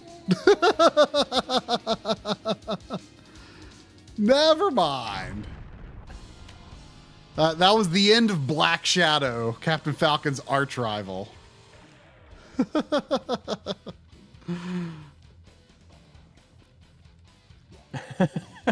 Oh. But anyway, that was a fun little diversion at the end there. Love playing some F-Zero X. I like the octopus guy. Oh yeah. It's like what is it, like the deep something? I forgot what his name of his. The Deep Claw, I think is what it's called. Let's see. Which one is he? Oh yeah, the Deep Claw. Yep. That's my preferred machine. I forget what's his name. Octoman. It's your boy Octoman. Yeah. There's Dr. Clash with the crazy bear. and The thing is, Bio-Rex. like all these characters look like they're all in the same art style as like those first original four. They don't look like, oh, they made this like several years later, right? Right. They totally fit in. And it's super fun how many like little Nintendo references there are. Like Zoda, like being from Star Tropics. Oh yeah, I totally forgot about that. I don't know if that's actually what Zoda and Star Tropics looks like. I don't remember. No, but I mean they have the name, you know. Like yeah. I didn't even think. Like I never thought about Zoda. Of course, James McCloud. Yeah. And Mr. EAD, the great star. Yeah, there's just like a lot of really fun like Nintendo references in there. But they all make sense. But yeah, you're right. Like they don't feel, for instance, like Pokemon, like starting with like Gen 3, a lot of them start to feel really different from the Pokemon there in the first two gens. Right. Like they don't feel like a cohesive design. Yeah. Yeah. And it even happens with GX, like the new characters that they add, like the AX characters, don't quite fit in the same way. Yeah, I don't even really know what those characters look like. Like the character portraits, like is how they're represented in here. And they look like something you would have seen in Nintendo Power. Yeah. And like even the title screen is awesome in this game. This is like top tier N64 title screens here. And that's the title screen you get after you've like gotten everything. Oh yeah, I forgot that's not how it's. Is it? I mean, I don't know if I don't know if I've gotten ever. I mean, you can see what I've done in GP. I mean, it looks like I've done novice, standard, and expert. What's the top? Oh, the master. I've done any on master. You done and then any X Cup either. I don't think X Cup actually does it, because I've definitely played X Cup. Like I don't know if maybe it doesn't keep track of it, because X Cup is like randomized courses. Okay. So maybe it doesn't. It may not track it, because I would be shocked if I never like finished an X Cup. But anyway, I think that'll do it. Thanks to everybody who donated and everybody who stuck around for the whole time. Hope everyone has a good week ahead of you. Yep. We'll see you next time. Yep. And take care of yourselves. Good night. Good night.